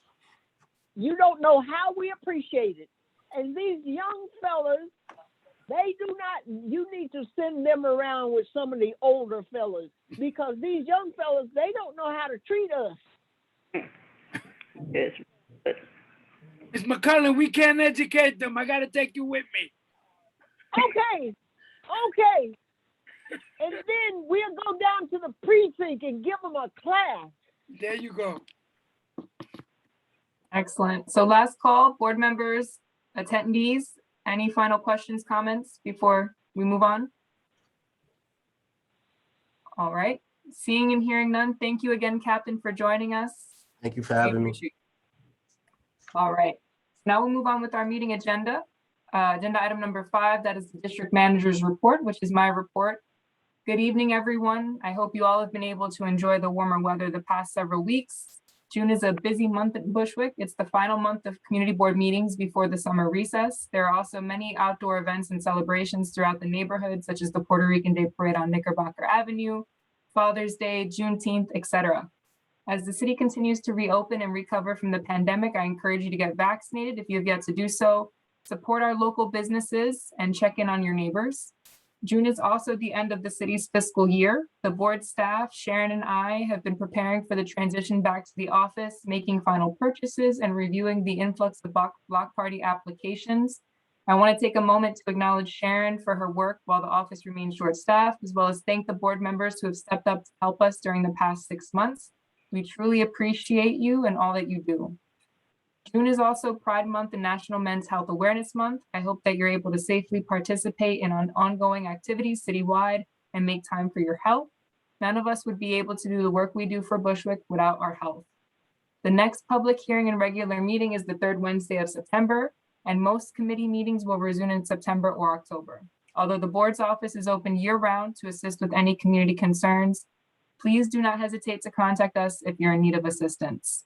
And below I have meetings and events that I've attended in the past month. I won't read through them all. Mr. Camacho and I attend many of the same meetings. However, I will summarize some of them that I feel like should be highlighted. On Wednesday, May 26th, I had a call with Christopher Pollack from City Planning. This was regarding the district needs form. So every year, the community board engages in the statement of community district needs process, as well as submitting budget requests. This year, we're looking forward to expanding on that and increasing both board engagement as well as community engagement. More news on that is coming soon. On Thursday, May 27th, Mr. Camacho and I participated in the first of 2 walkthroughs on Bushwick Avenue for a traffic safety improvement study. Please feel free to reach out if you'd like more information about how to get involved. On Friday, May 28th, There was a pre-meeting with NYCHA, the New York City Housing Authority, and HPD, which is the city's Department of Housing Preservation and Development. This was regarding the Linden Grove development. Their team gave us an update about what is, and more specifically, what isn't happening. That project, for those that may recall, was initially announced in 2019. However, it's been held in limbo, most likely due to the pandemic, but also just because of the uncertainty of HPD funds. A point was made that if other projects in other neighborhoods are moving forward, then there is no legitimate reason why this project should not move forward in ours. As many of you may recall and just know, housing remains, truly affordable housing remains the #1 priority in Bushwick. This is a capital priority that's on the list every single year. And the second priority is both senior and supportive housing.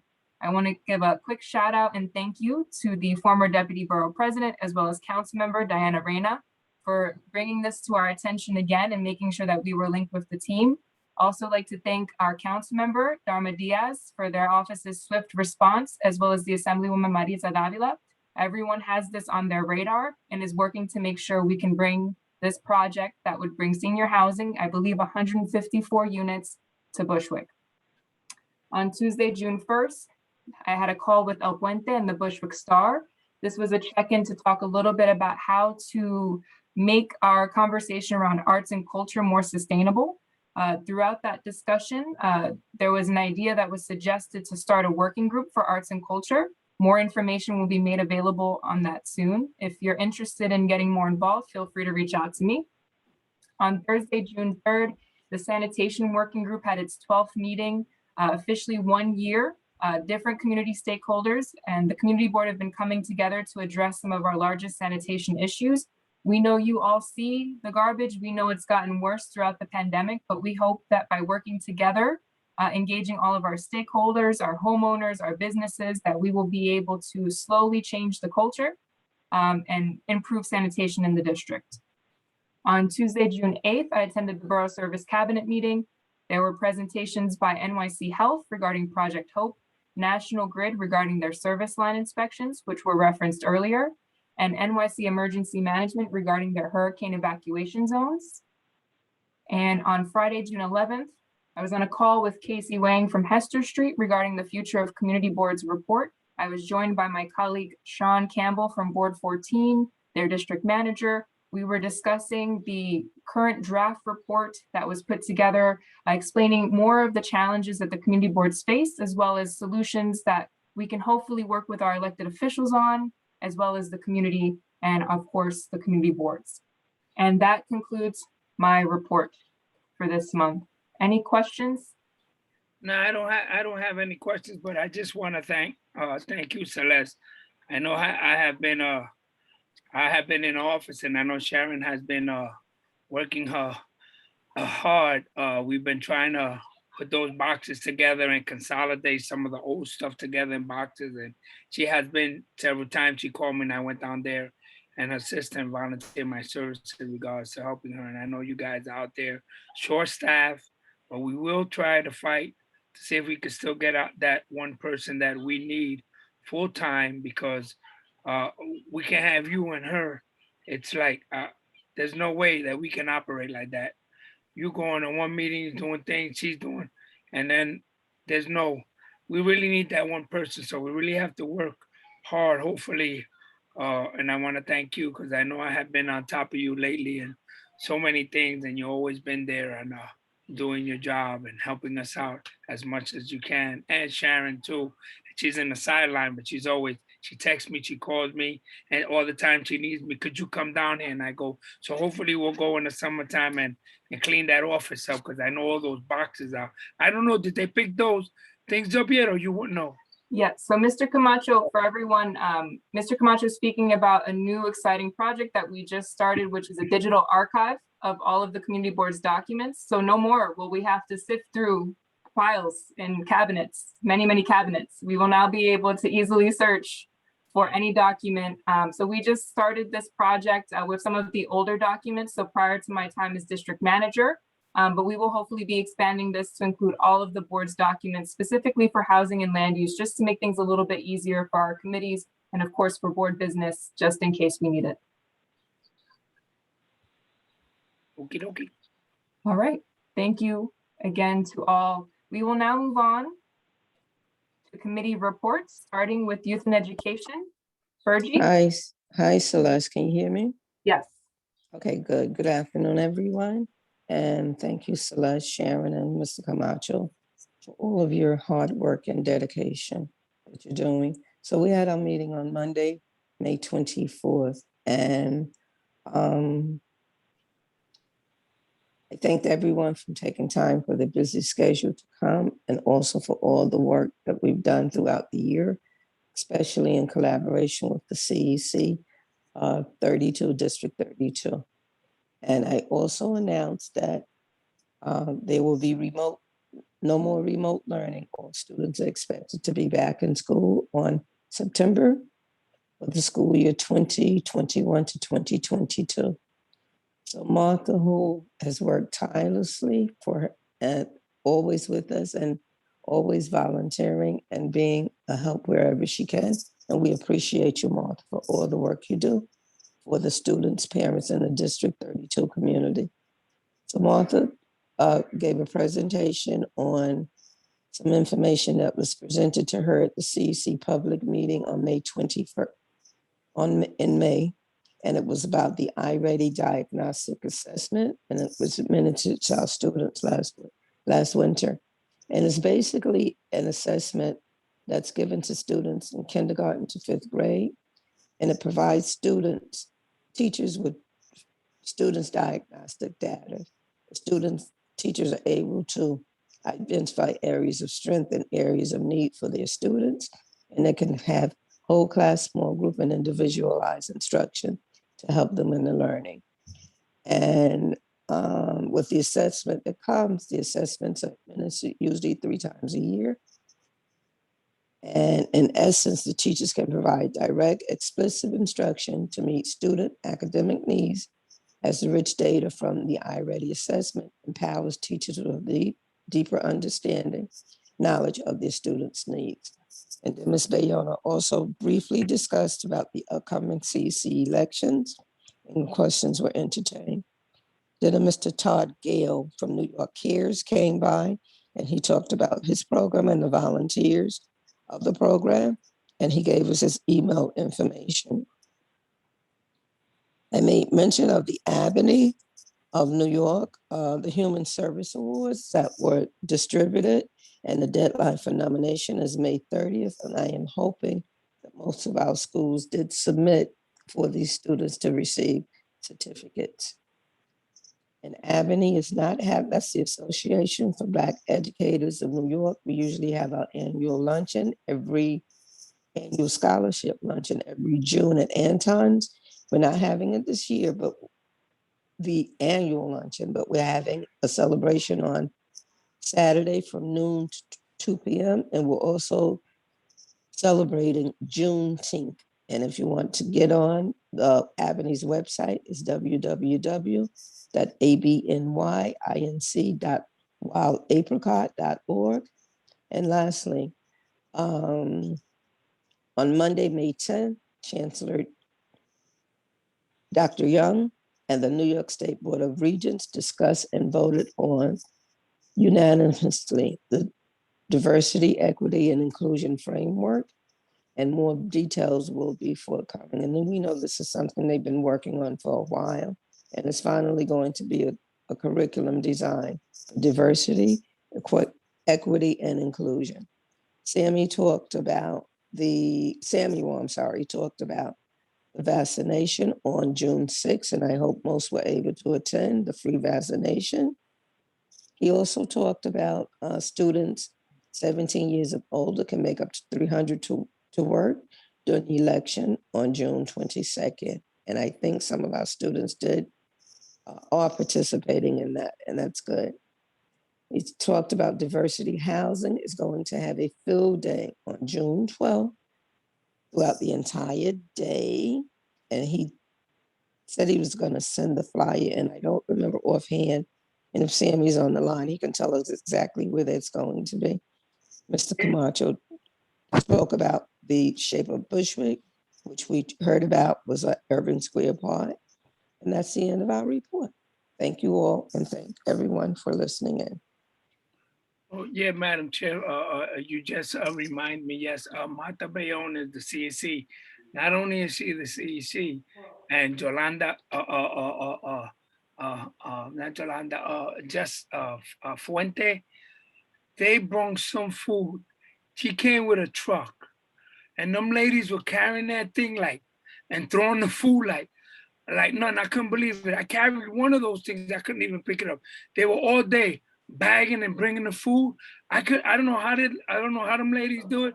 At the end of the day, they got in that truck. They were sweating. They drank their water. Yo, and they went the next day. I couldn't even get up. They were carrying boxes, food. I didn't even know how to. And then they still have the audacity and volunteer on the CEC, and some of them on the church. And they're so most wonderful women. And I want to thank Whenever them. you're ready. They do so much for us. Hi, and this is Sammy. So Bushwick Houses didn't end up having the field day, but they're having this Saturday 19 Juneteenth event that will have some of performances, an essay contest for youth about Juneteenth. And also across the street in Borinquen Houses, they will be having a children books fair.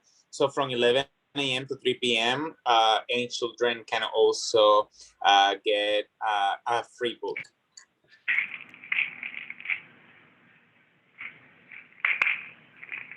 All right. If there are no, I saw some comments in the chat. So some of these questions or comments, I should say, are better for DOT. So one is asking about funding for cleaning the classrooms. We can certainly follow up on that. This is Celeste from the board's office. I will make sure we get a response. All right, moving us along, we have housing and land use next. Hi, everyone. This is Ann Guiney, Chair of the Housing and Land Use Committee. We met on May 25th, and we had a presentation from the Department of City Planning on a text amendment that about hotels and special permitting for hotels that Mr. Camacho mentioned in his report as well. So it was basically, many of you will probably remember that in 2018, we voted to support a special permit for hotels in M1, which are light manufacturing districts, as a way of just trying to make sure that those districts are not eroded. Basically, it's asking hotel developers to go through the ULURP process, which then has built-in community participation in the form of presentation to the community board, an up or down vote, and then it goes through the process of going to the borough president, city council, and then onward. So basically what this would do is this would extend the special permit for new hotels citywide. So the idea is that, and this is slightly technical, in the commercial district, a C43, of which we have a few along Broadway, Knickerbocker by Myrtle Wyckoff, hotels would have to apply for this permit. We supported it. Because it's a text amendment, we were not required to vote on it. But in general, the conversation at the Housing and Land Use Committee on the 25th was supportive.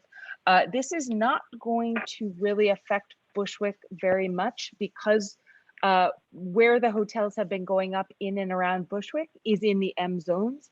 That's on the other side of Flushing Avenue and right down in by the Jefferson Station. There is still some M zone. So that is something that we were really worried about because as you know, something that has concerned this committee and this community board is the preservation of manufacturing space and manufacturing jobs in the community, which I think is very important. So that was our primary conversation. We can go into the details, but there is in the on the Google Drive, I don't know if you can see this, but there is a presentation from Department of City Planning that is pretty straightforward, pretty short, a little PowerPoint that has a lot more of the detail. And if anyone's interested in it, we can email it to you. If you're not, if Google Drive is not something you're comfortable with, just reach out, we'll send it to you and you can take a look at it. we'd be happy to do that. Either Celeste or I would be happy to do so. On the May 28th, we also, Mr. Camacho, Celeste and I also met with Bluestone Development. Celeste spoke on this.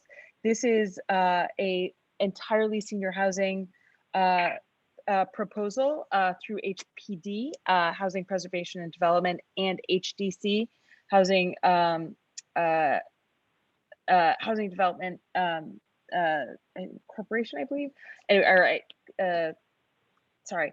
And then as Celeste went into some detail, it is stalled, and it sounds like a project that we would be very interested in. One thing that is a question that always gets asked is, who is this affordable to? Yes, it could be technically affordable, but can people in Bushwick afford it? This project, as they described it to us, would max out at 50% AMI, the area median income. So any resident there who qualifies would they make up to 50% AMI, and it would start at a lower rate. And those are actually the numbers that, as we have talked about a lot in the past, those make sense for Bushwick residents. Right now, the city AMI is, honestly, it's almost twice. The median income is almost twice what the median income is in Bushwick. So 50% that's a number that I think a lot of people could get behind. So that was, it's mostly studios and 1 bedrooms. And we did have a lot of questions. It's going to be something that comes before this committee and the community a lot more in the future. So it's more for future things. Finally, as Mr. Camacho mentioned, the racial impact study passed the City Council committee vote this morning. It will go before the full committee tomorrow. And it's really exciting. I think, just for a little context, it's basically going to ask any big development project in the city, they have to say who gets pushed out, who is affected by this, what jobs are created, what jobs are lost, what people are likely to be able to stay in this community, and who are not going to be able to. And I think at the community board level, I think a lot of us can really, I think we'll value having that information. The 2 big ones, the rezonings I want to reference that many folks here will remember, but for some of the new folks, maybe not, was the Rheingold rezoning in 2013. The building is, been built for several years now. It's almost 1,000 units, I believe.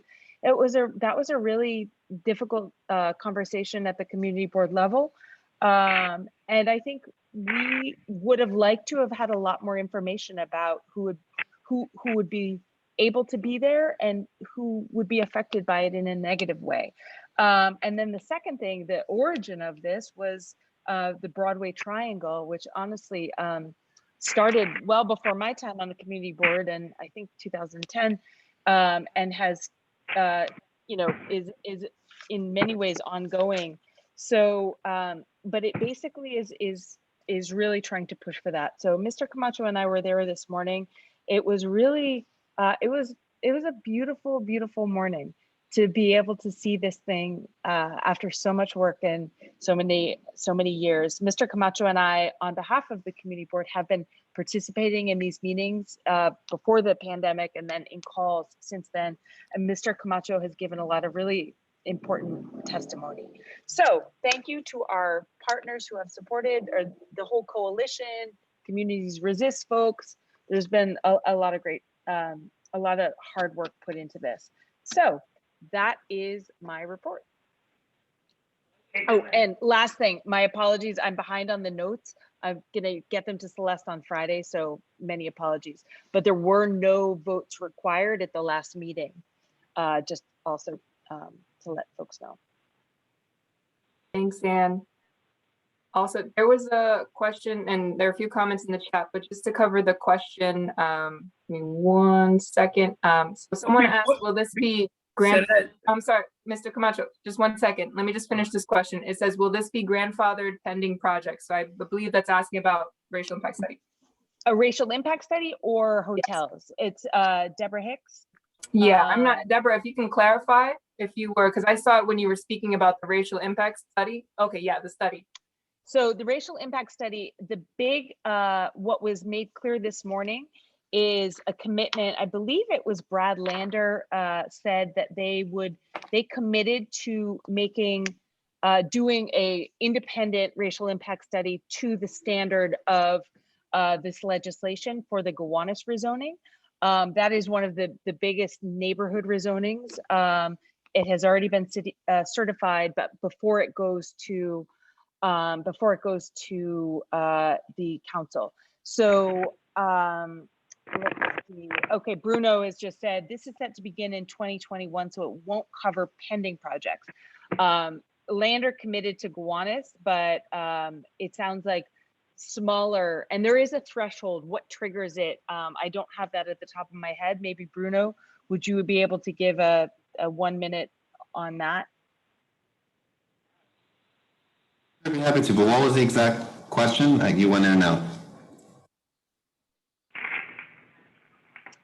So Bruno, in the chat, it says, yeah, just the when it's pending and anything else.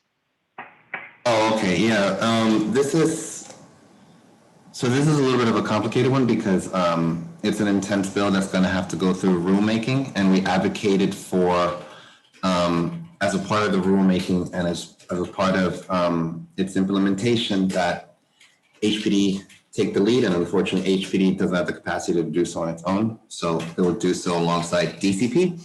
And so to balance that, we advocated for a 60-day public comment period on when they start to share the implementation and the rules that go into this bill, in particular with the online tool that measures displacement.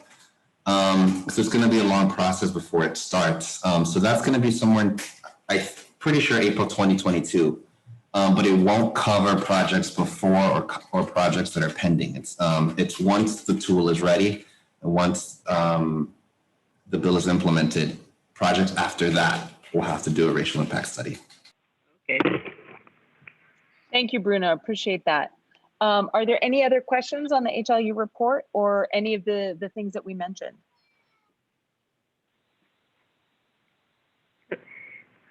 All right. Hearing none, we will move on now. Thank you, Anne, and thank you everyone for your questions. This is important. We want to make sure everyone knows what's going on. We now have economic development plus permits and licenses. We'll start with Desmond, and then Melissa, you can take it away. Hello.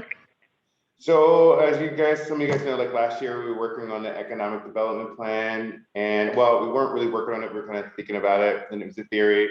Celeste has gotten us in contact with Pratt, and so hopefully over the summer we can flush it out. If you look at the email, there's kind of like a point plan of how we're going to flush it out.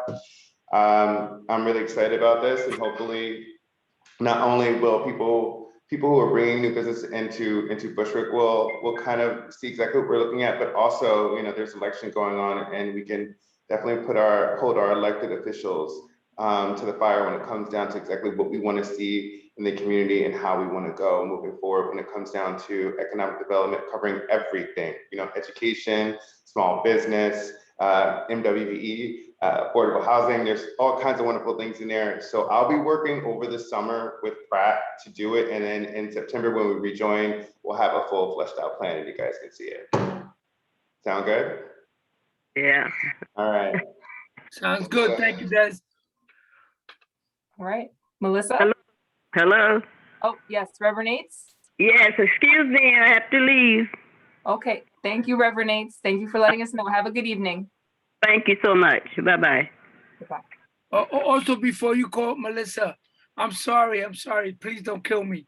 Churches United also was there, because I know they're gonna get me. And in regards to the food distribution and the shape of Bushwick, Barbara Jackson was also there. She put it in the chat, and they were getting ready to hang me. So I don't want them to hang me. Okay, thank you. No, you didn't, Robert. I'm gonna get you.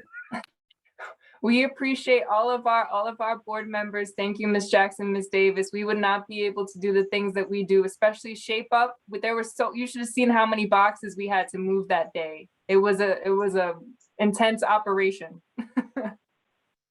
All right, Melissa, go ahead. Thank you, Celeste. Good evening, everyone. It's Melissa Carrera, Chairperson of Permits and Licenses. As most of you know, earlier this year, Economic Development and Permits and Licenses merged. It was a very exciting moment, and I just want to shout out Desmond, Celeste, and Mr. Camacho for allowing our committee to really merge and work together in a real way.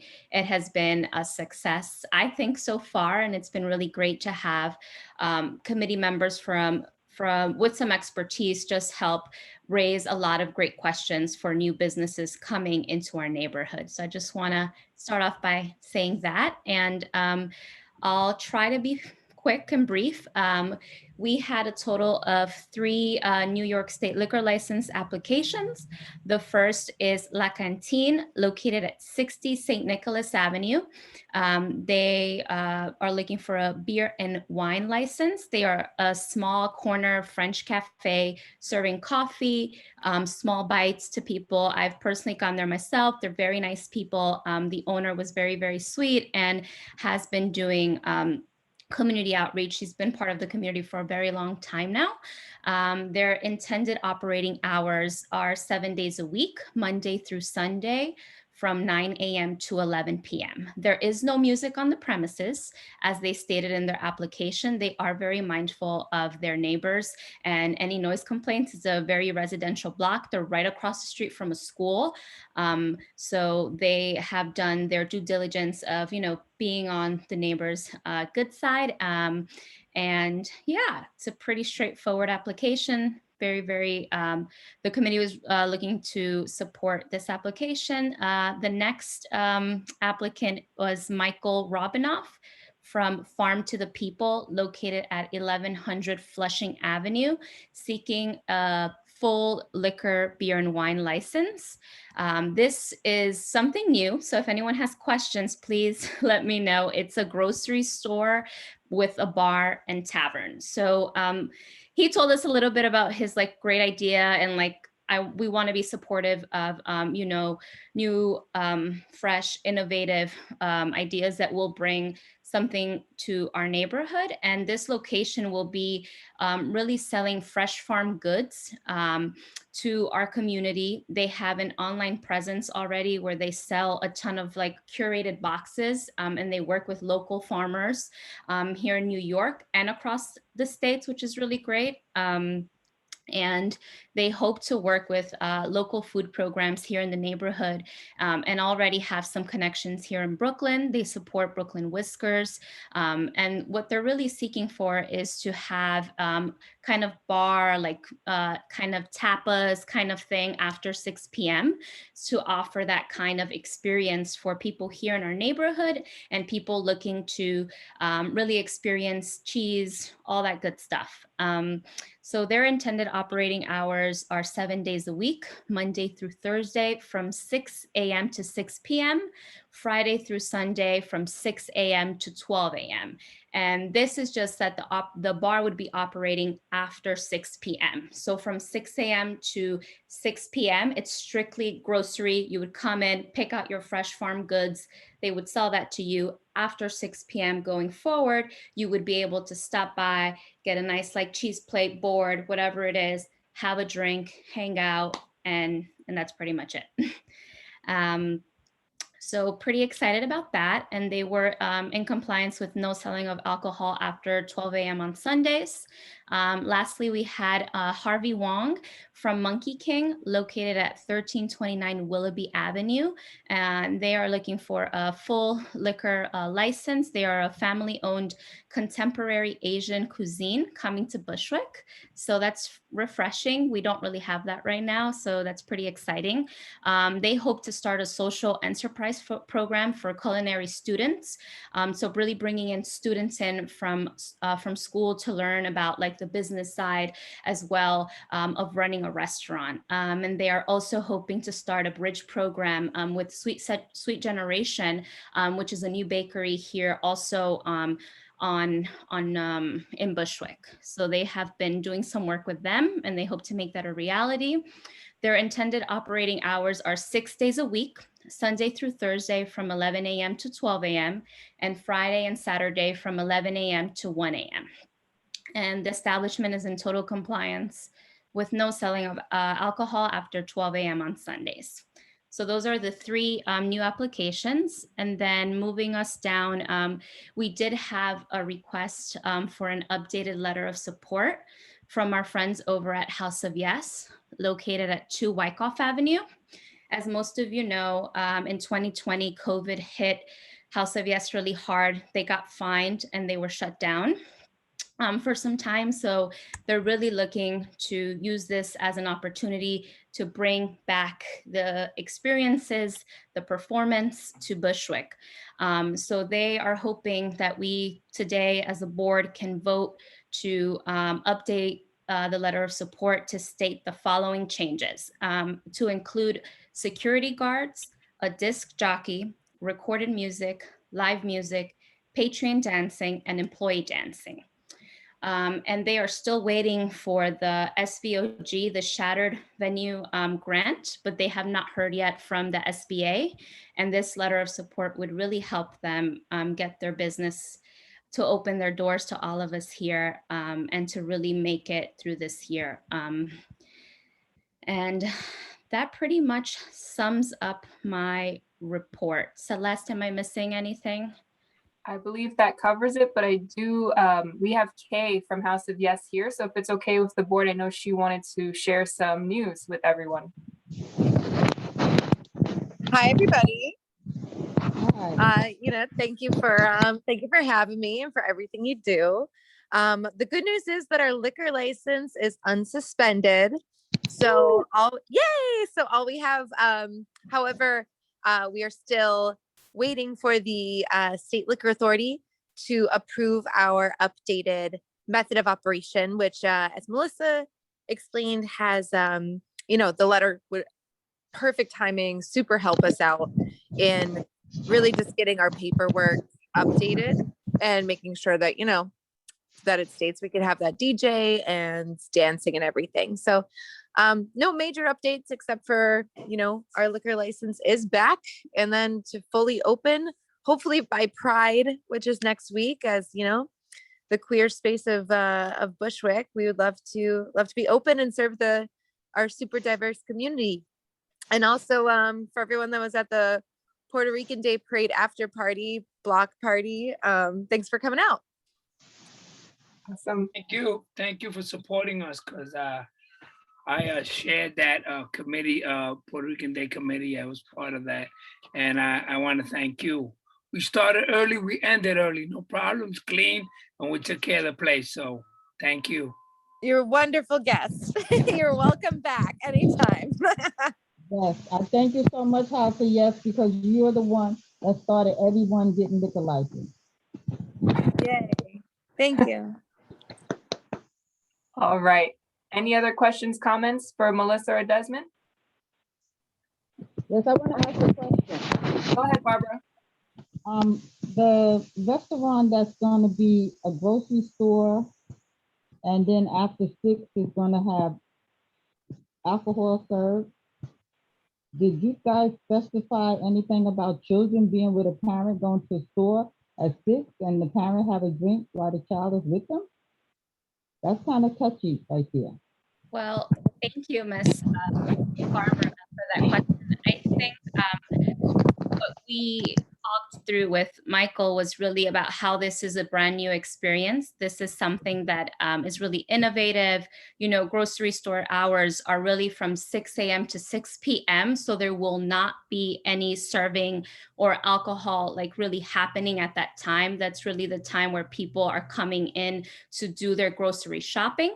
And do that after 6 p.m. forward is when people can come in, have some food, sit down and really have that experience. So they're there more for the experience. I can speak for myself. I am a mother. I have gone out to have dinner and have a drink, and my son is with me. I think that, you know, that's all up to everyone's discretion. Really, if you feel comfortable bringing your child, it is a grocery like slash bar tavern, which is pretty new, I think, to everyone.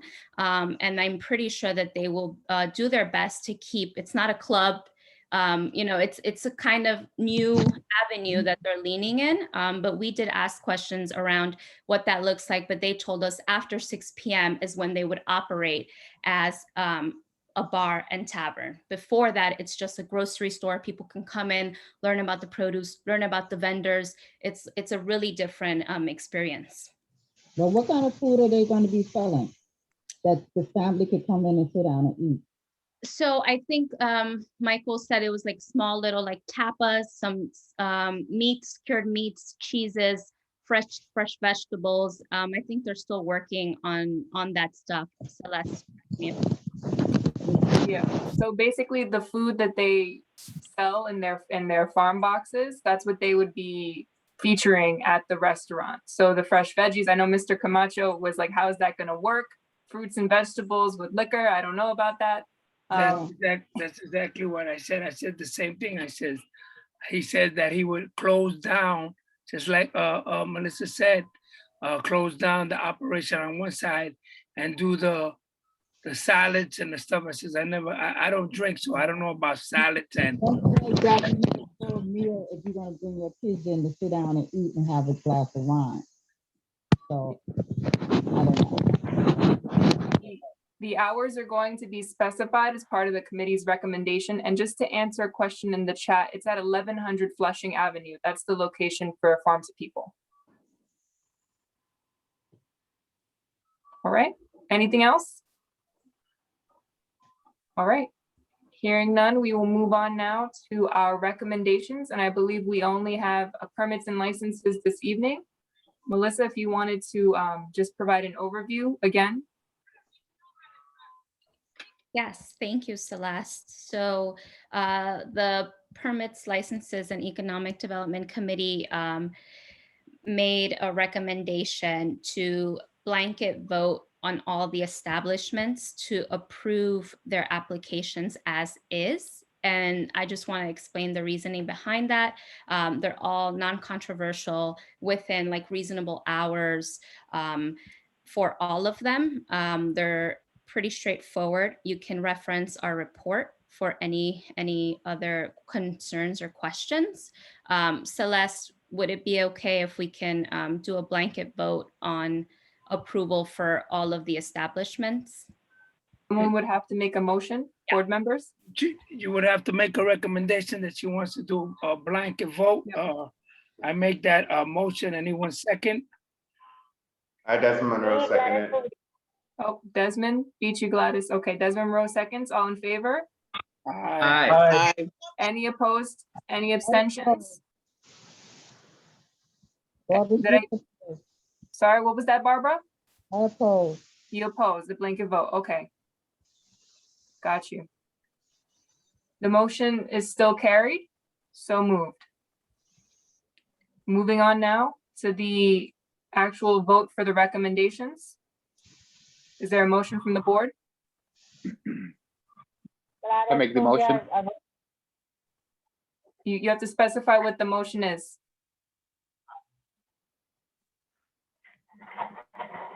For example, if it's in support of with any stipulations or if it's against.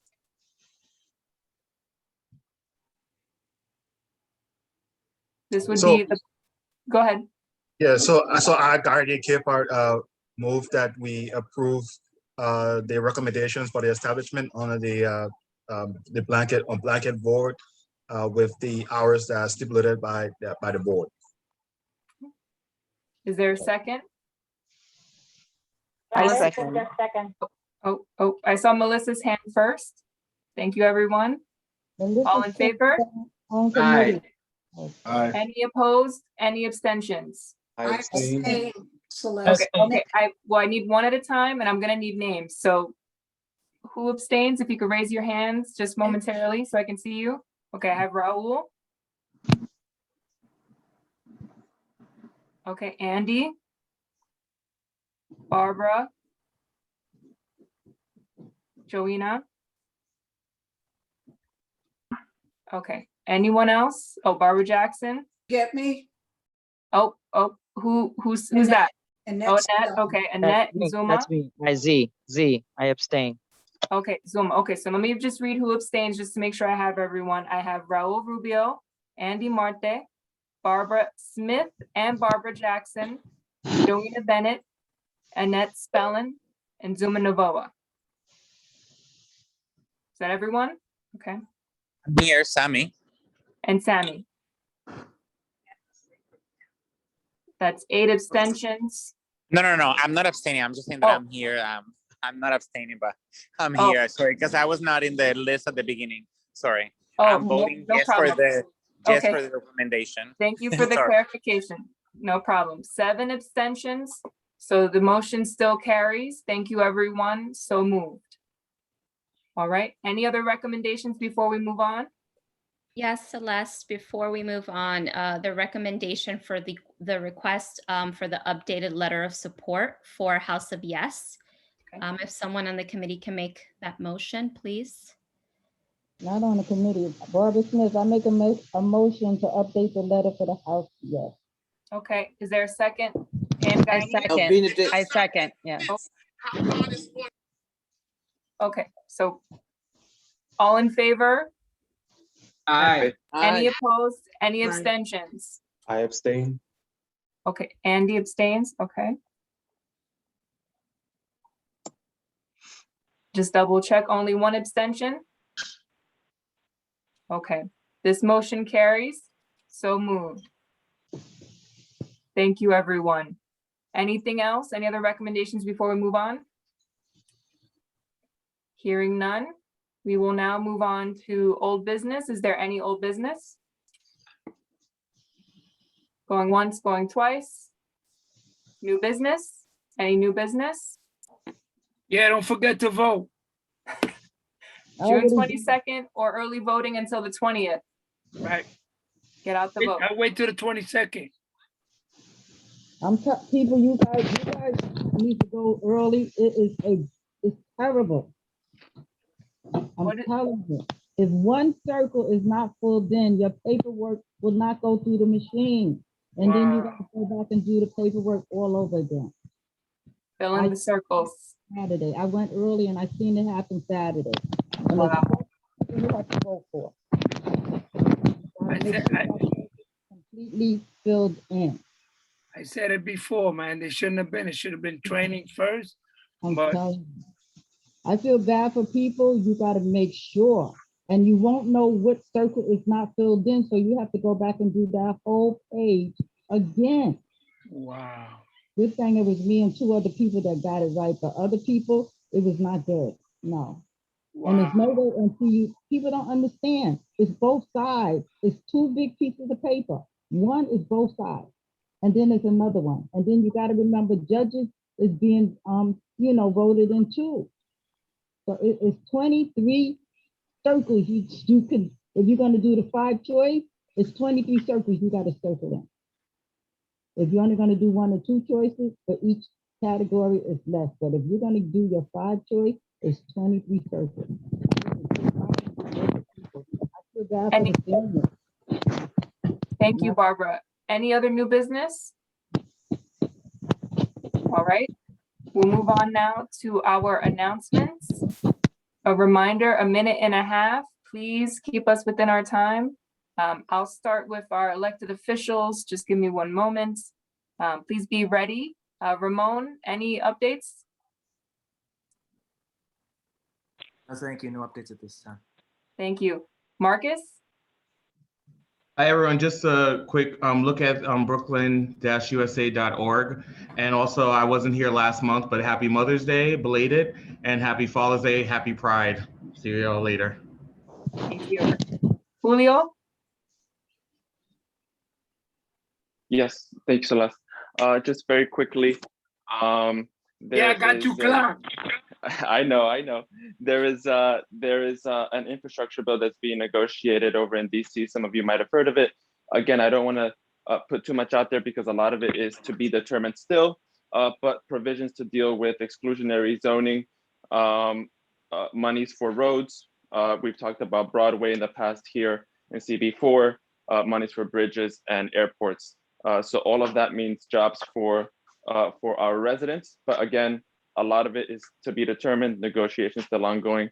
I'll send any final info to the board. Thank you. Thank you. Horace?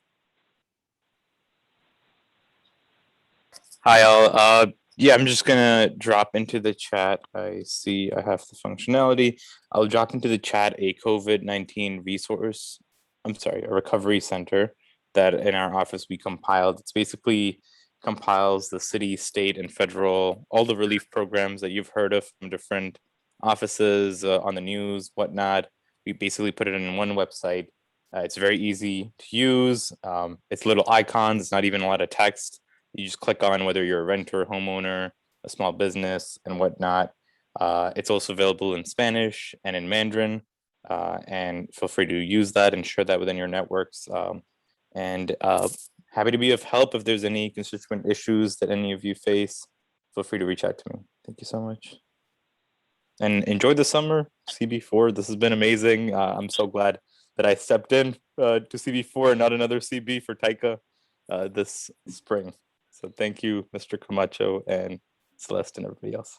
Thank you. Thank you for Glad joining. to have you. Yes. All right, Sammy, I believe you have an announcement. Sammy, you there? Oh. Yeah, very quick, just to remind everyone that we have elections on Tuesday, June 22nd, but that the poll sites are open for early voting as we speak, all up on to tomorrow, Friday, Saturday, and Sunday, from tomorrow 10 a.m. to 8 p.m., Friday 7 a.m. to 4 p.m., and Saturday from 8 a.m. to 5 p.m., and Sunday from 8 a.m. to 4 p.m. And in addition, we have early voting sites in Bushwick campus at 400 Irving Avenue, and we also have IS-33 at 70 Tompkins Avenue and Saratoga Village in 940 Hancock Street. So please vote, and remember that we have ranked choice voting and that you can rank up to 5 candidates. Thank you. Thank you.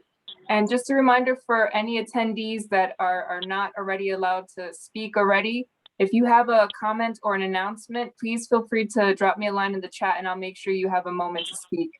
Anything from Communities Resist? Bruno, Karina? I guess I'll go. Our main focus for the summer will be doing ERAP tabling and ERAP workshops. So I've been in communication with Ann Guiney about that. We're going to try to do some,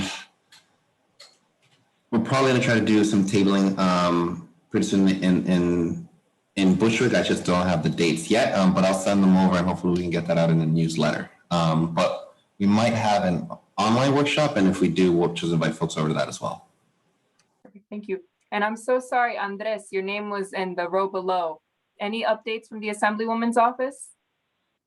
Thank you, Celeste. No updates at this moment. Perfect, thank you. And moving on with our organizations, Ariella, any updates? None that we have so far. We've just been recently launching our support groups again for folks who, again, have experienced domestic violence, all virtual. Yeah, that's it. Perfect, thank you. Anton, any announcements?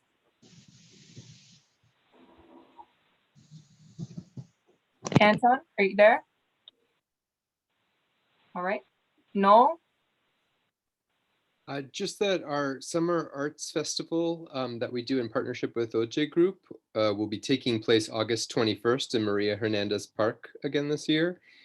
I hope we'll be able to send a reminder out through the newsletter later this summer, but it's as a reminder, involves activities for kids, a lot of back to school events and performances throughout the day. It's an afternoon into the evening event on August 21st in Maria Hernandez Park. Thanks. Thank you. Barbara? Study everyone. The National Night Out will come back this year. We're not gonna do it in Mary Hernandez Park. We're gonna do a National Night Out block party on Minahan between Knickerbocker and Central. August the 3rd, between 3 and 6 o'clock. Anyone that want to set up a little table with their information can let me know, or let the community of officers know. Give your name. You have to bring your own table. We will supply the chairs, and we're not gonna have hamburgers and franks. We're gonna have to-go bags. Anybody that want to donate anything they want to donate to us, please reach out to me. Thank you so much, and you guys have a wonderful summer. Thank you. Rowena? Yes, good evening. I just wanted people to know that the FCC, the Federal Communications Commission, has started what's called an Emergency Broadband Assistance Program. This is to help people, particularly those who struggled during the pandemic, paying for their internet services. There are eligibility requirements. I just put in the chat the link where you can apply. You might want to let your neighbors, children, and friends know. And it's right there, and it tells the application is right there at that link. That's it. Thank you. And I enjoyed working with the board, and I wish everybody a safe summer. And thank you. Thank you, Joanna. Andy? Thank you, Celeste. And I just want to thank everyone on the board for having me be a part of the community board. I want to thank Councilwoman Darma Diaz and the borough president for their appointment and approving me.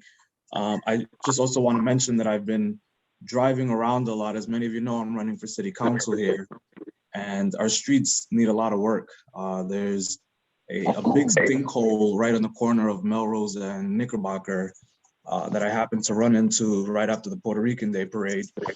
And I just wanted to bring it up to the board's attention. Seems like it's been there for some time, and I know we've all been dealing with COVID, but I just wanted to bring that up because it looks very dangerous right on the corner of Melrose and Knickerbocker. Thank you all. Thank you, Ann. But when you ever have something like that, you can call the office anytime, and we'll make sure that any board member has any issues or any complaints. If you want to call 311 first, we'll get the complaint number, then we'll go see it, and then you can tell we'll tell the agency to come out and fix it, so we're all on the same page. Thank you, Mr. Camacho. All right, last call, announcements. Hearing none and seeing none in the chat, we will now move on with our second roll call. Board members, please be ready. Frank Zimmerman. Oldoff Wright is Present. excused. Thank you. Got you, Frank. Carlotta Williams. Present. Jerry Valentine. Leo Teneo. Present. This is Jerry. Got you, Jerry. Leo. Annette Spelling. Present. Thank you. Dustin Sonborn. Barbara Smith. Bernardine Shell. Eliseo Ruiz. Raul Rubio. Present. Gladys Sorry, Bulia. Dustin's here. Sorry, I missed my name. Got you, Dustin. Thank you. Gladys Bulia. Got you, Gladys. Asire Polite. Zuma Navoa. Present. Thank you. Kyle O'Rourke. Sammy Navier Olivares. Desmond Monroe. Present. Imani Mitchell. Present. Thank you. Mary McClellan. Present. Andy Marte. Present. Luisa Jose. Present. Virgie Jones. Cheryl Jones. Kristen Jock.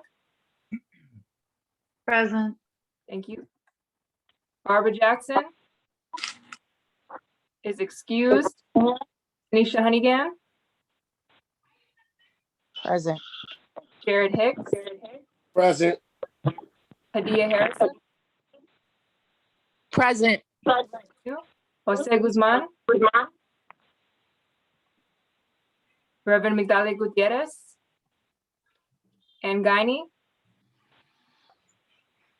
Present, sorry. Thank you. Christopher Graham.